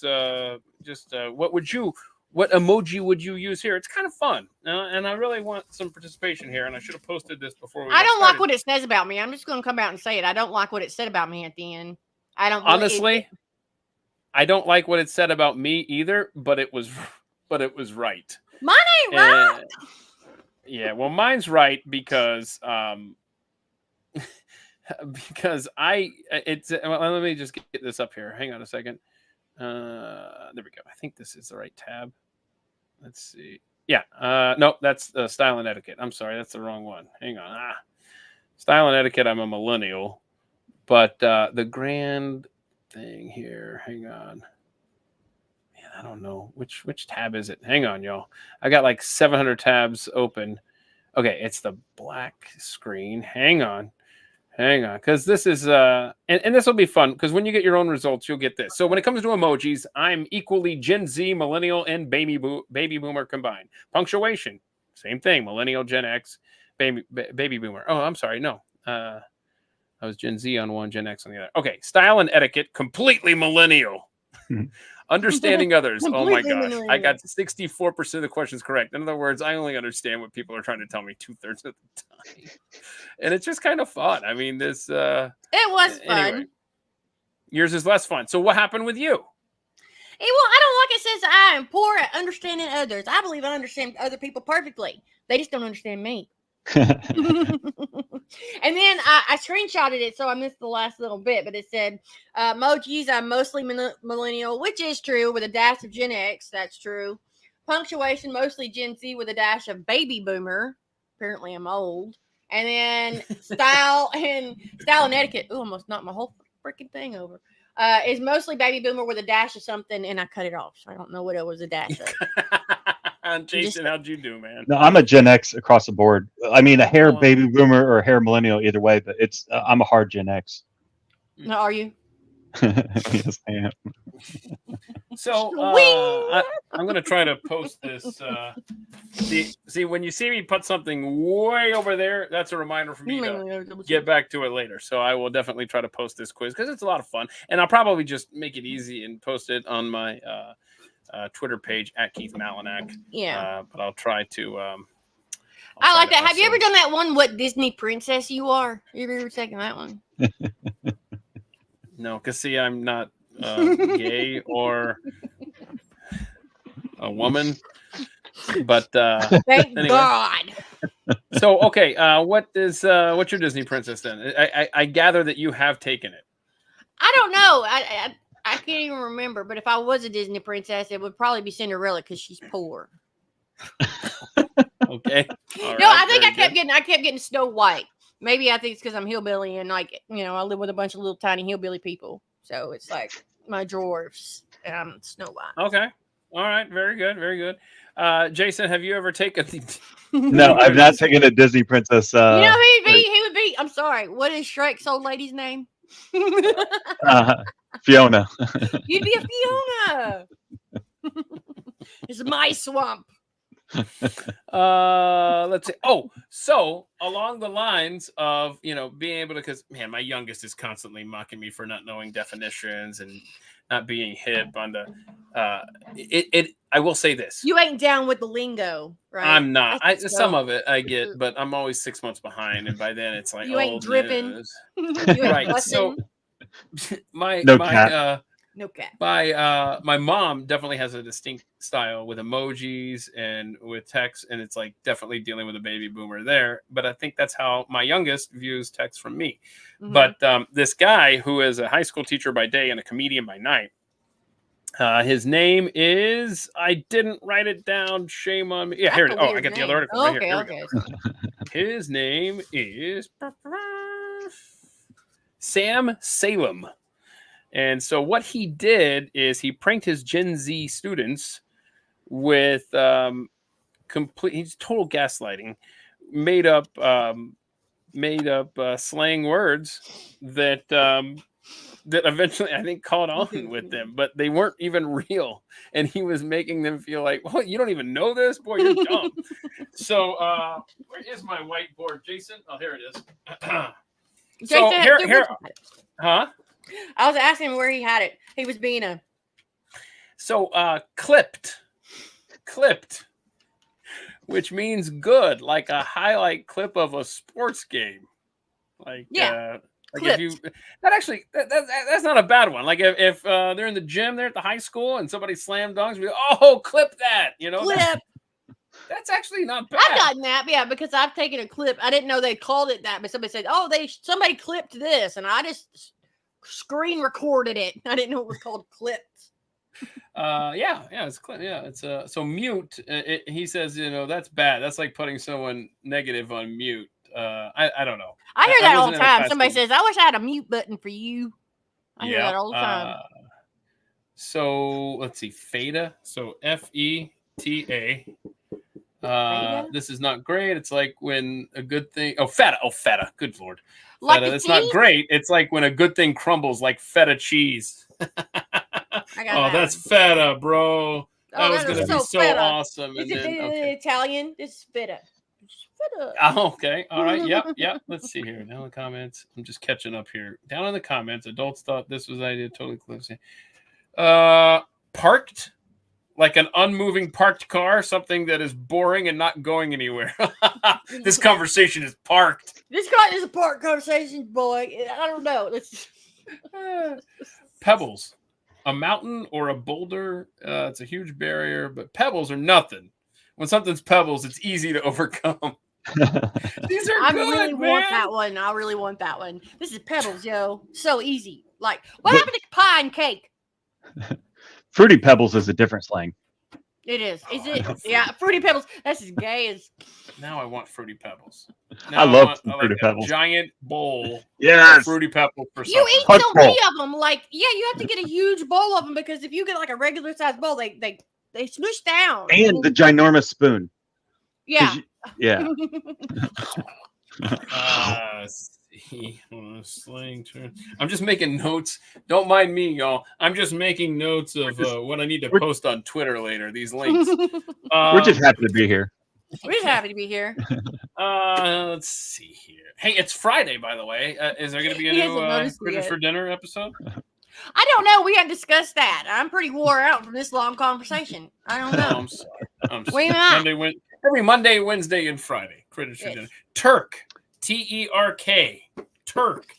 And that stands for chubby, fat, something. What's that? Chubby, I thought not Turk like turkey. Taken from the Disney Tarzan character. I don't know. I know what twerk is. Yeah, right. It's twerk without the W. It's your ride or die. Turk is your ride or die. I don't. How do he swing from them vines with that thing behind him? I thought Turk meant like butt cheeks are tight or something. I need to envision what you're talking about. Oh, Riz? He made up Riz?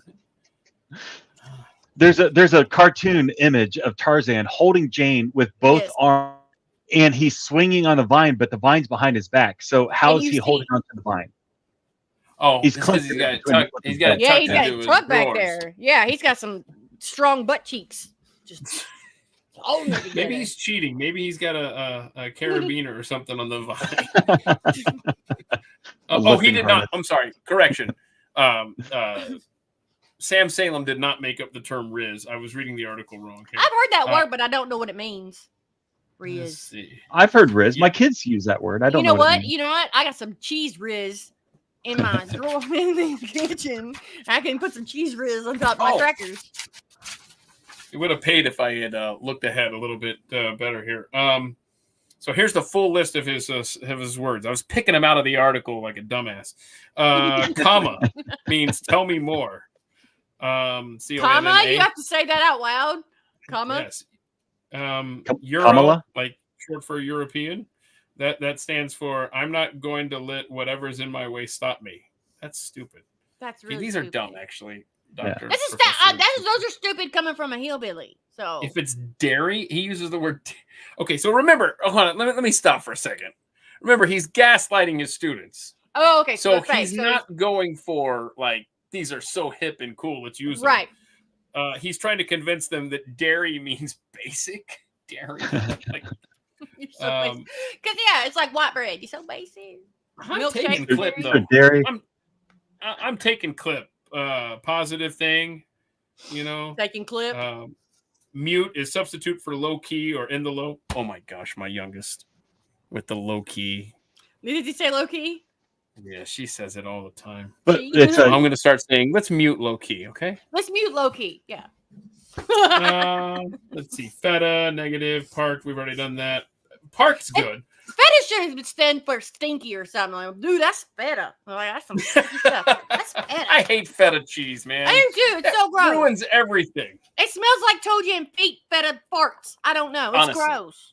Honestly, the first time I remember where I was, the first time I was introduced to feta cheese, and it was a radio station I worked at in Atlanta, and they had like all these salads and they had all this, thank you for the free food. Okay. I mean, I'm not complaining about the free food, but it was like, there was this feta cheese on this salad. And I remember saying, I remember telling one of the other producers at the time, and I said, look, I want to go on the record as saying I've never licked a cinder block or a damp basement wall, but I feel like that's what feta cheese tastes like. That Feta I should just be more tried. like, Famunda cheese.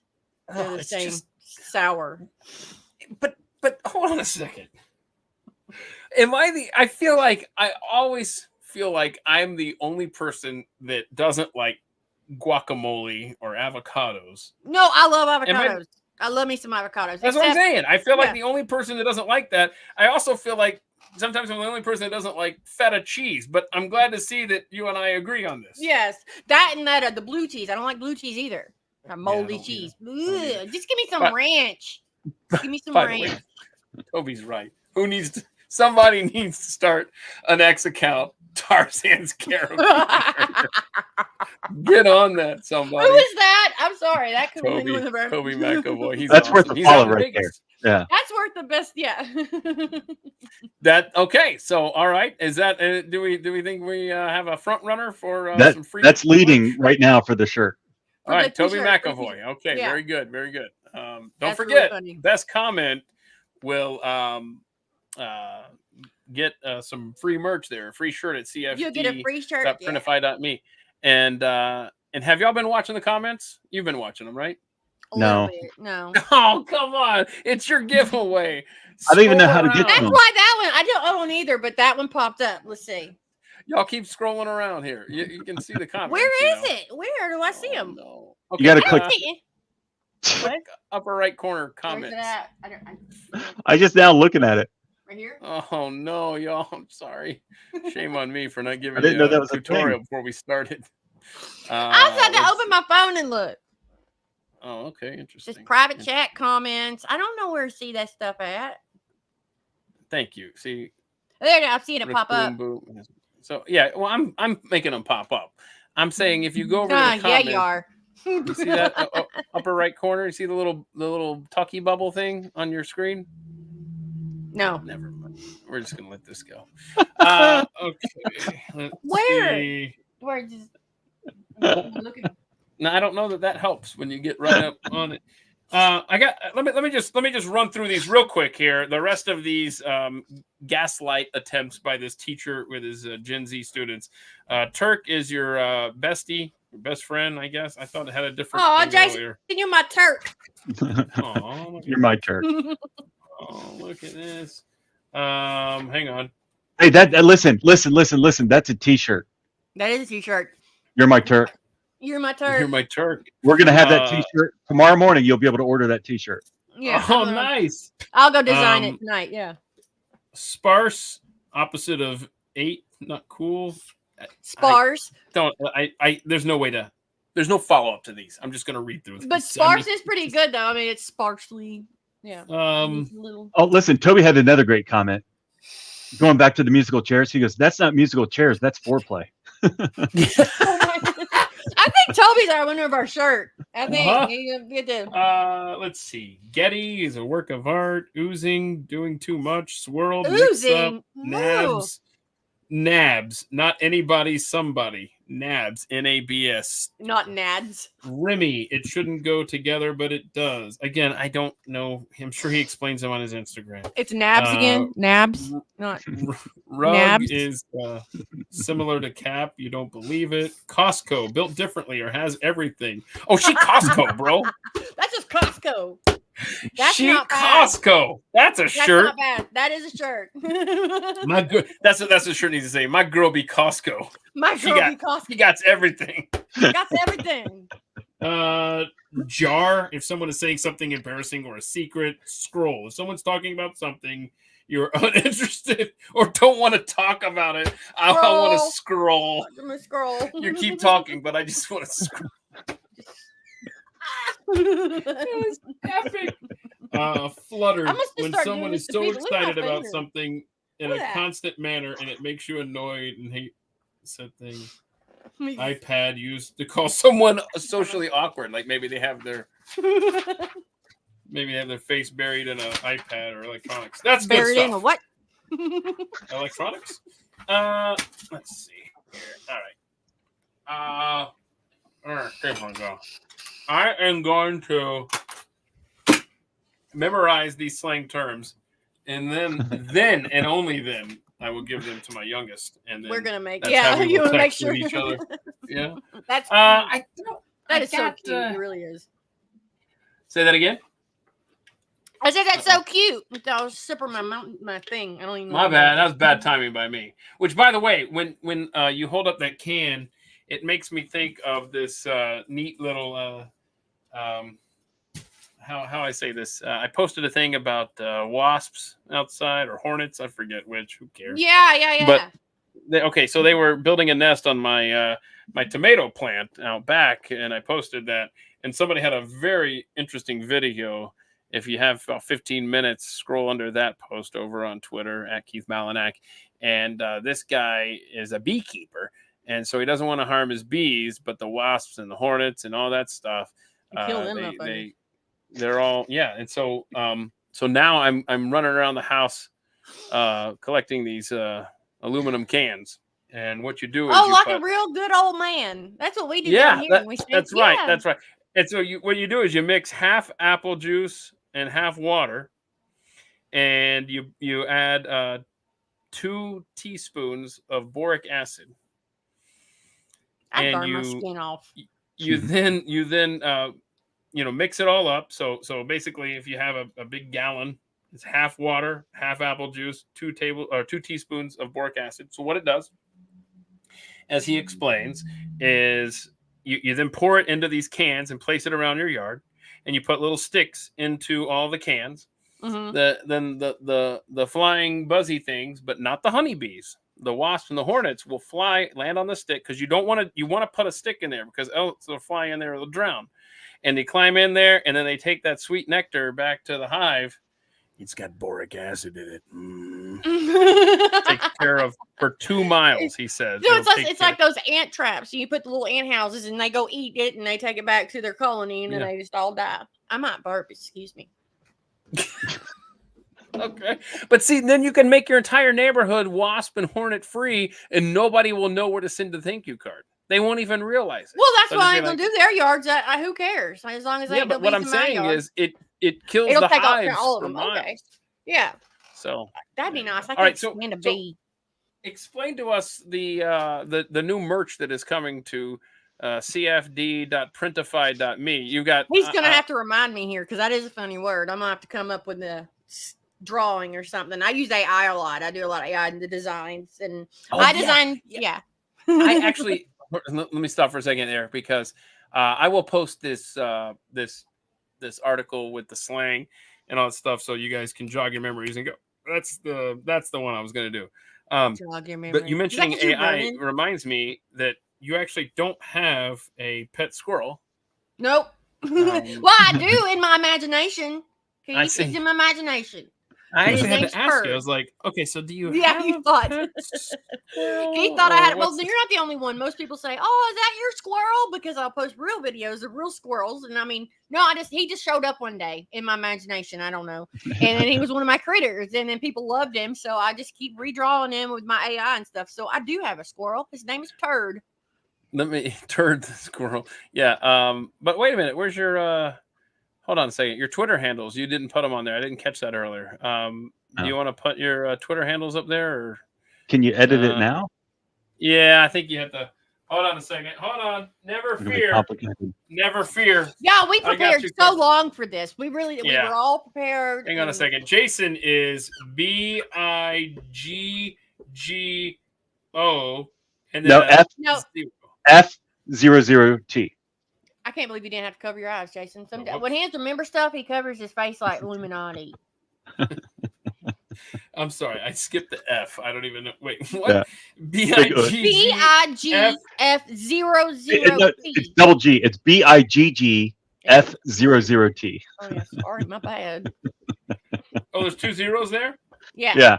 Somebody else had the regional. Yep. That's cool. I couldn't get the original. And then what's the Patton one? What is yours? It's General Patton 83. capital G, capital P. I don't think that matters, Boomer. Well, I guess so. I'm a boomer. I was raised by boomers, I guess, by Granny and my papa. So look at this. Is this right, y'all? Did I get this right? I can't even Yeah. see what I'm Perfect. holding up. yeah, that's Perfect. good. Yeah, you get gold Yay. star. I wish can we do like the little emojis here? And those are your Twitter handles. If those fine folks watching would like to go and follow you, I would highly recommend it. And then they can see Turd the AI squirrel. That's right. And So Willie y'all Nelson's haven't a real dog. So Huh? y'all haven't decided if you're doing a Critters for Dinner tonight. No, we didn't even But talk about it. so All about I don't midday. want to hone in on a private conversation here. You can guys come on our show. You want to come on for 10 minutes? Oh, hold on. What time are you recording? Right after this. Right Okay, after, yeah, we can just do it yes, real I can do quick. that then. Yes, Okay. yes, absolutely. Sorry, I didn't. I had to If think you that. denied that, if you were like, no, man. Thanks I for couldn't coming do on my show. I'll be today." damned if I'm going to show up on yours. That's not cap or whatever. No cap. You're not my Turk. You ain't our Turk But no we can more. definitely do that right after this. Okay, so please check out their podcast. Check out their handles on Twitter. And, of course, you've got the merch there. It sounds like Toby McAvoy is your big winner He's on our big your winner. merch pool today. And he's probably already over there shopping. I bet he's already picking out something. Let us know what you want. Yeah. Yeah, Contact. just message Patton and we'll get you squared away. Okay, so anything that you guys want to discuss or share or whatever, as I professionally put my naked knee up here. By the way, my papa did not like when I was I lived with Nana and Papa when I was a senior in high school, and when I'd sit at the table and I'd put my leg up there, I do that. I've done that a couple times. Look how Yeah. scrawny that knee is. I got the chicken legs. Look at that. Papa would always be just like, he was so matter of fact and so monotone. My and he papa would- loved it. My papa loved all that. He he farted at the kitchen table even, and he made jokes all the time about farts. That's how I become who I am. He Okay, named I me see Patton that. too. He's the one that gave me the name because he loved General George Patton, and so he said that I was ornery, and if I didn't get my way, you were in for it. So that's me. I like it. All right, that works. Very good. Just if I ever do this, y'all, just remind me what Papa said. Could you please remove your knee from the sight line of the table? Anyway, I love that, man. Hold on. If you do both of them, it might look like I wonder if I can get my knees up. Look like a butt. Please don't do It that. look like a butt. Looks like Mount Rainier, ladies and gentlemen. Mount Jason, Rainier. any parting thoughts for us here on this July 5th? I'm just Or happy to Van be. Cometh. Yeah. Yeah. No, we're big Trump people. We do talk politics, right? Sometimes, yeah, we make fun Over of on it. Critters for Dinner? Yeah. Yep. So it's not just recipes and cutting up No. and stuff. Some politics get mixed in as well. Yeah, I we can put the imagine. politics in with the funny, yeah. So typically the way the show goes is we open it up, we talk about what we're going to have for dinner, and then we go through trending topics on X. So if there's a bunch of politics trending, we'll talk about it. But if something else is trending, we'll talk about that. Right. One of my favorite things though is if something's trending and we open something without knowing what it is. Oh, what this furry Friday. It is Friday, so they're probably trending again. It was this dinosaur with some big old hooters and it was of a sexual nature. And Jason said it was just so creepy. It was the creepiest thing. And then one time we opened one, it was called Spooky Booty. Well, I ain't I gonna think you say pay no more. extra for that, right? You apparently not, but she blocked us as soon as we posted the show because I mean she spread things apart that I didn't know that there were wrinkles for. You know. There you go. Someone is asking, Raccoon Boom is asking for your handles again. There they are, ladies and Thank gentlemen. you, Raccoon Boom. That's a cool handle, Raccoon Boom. Be sure to follow them over there. Okay, so I will be joining them on Critters for Dinner tonight. Good job, Jason. Look at that. Yeah, Jason. Good job. No, do I need to just stay? Well, we can talk off air. Yeah, we anyway, can we'll figure it figure out. out how to do this. But I really appreciate y'all being a part of this today. Again, Thursday's deep dive, if you missed it, 3.5 hours the conversation went talking about election integrity, and it will upset you, but there are reasons for hope as well, and there are action plans. And so I really hope that you will go and look for that at youtube.com/atthemic. Look for the deep dive playlist. It's in there, and it's also currently pinned to the top of my X profile at Keith Malinak. let's see. Oh, and then tomorrow at this time, Carol Roth, Daniela Pentsack will be here. 2 weeks out, I got a couple of buddies of mine. Man, there's a lot of fun folks on the list here coming up in the next few weeks. Steve Baker will be back here. Chef Andrew Gruel going to be joining us. Carol Roth, who is a big part of what Glenn Beck does over there at the Blaze. She's a frequent guest of his, so a lot of you are already familiar with her. Steve Friend, who has been on here, the FBI whistleblower. A lot of good guests coming up here on the At the Mic Friday live stream. And don't forget to go and follow Patton and tell your mama and them. And tell your mama and them, and then check out their episode tonight, which I will be on. I appreciate y'all making time. Thanks for hanging out with us, and thank you to all of you in the chat and all of you who have been participating. I will be like Jason. I will now go and catch up with all of the comments that I've been missing. No, I appreciate everybody. Thanks for being out there, and we'll see you guys on Thursday. And our winner, thank you for the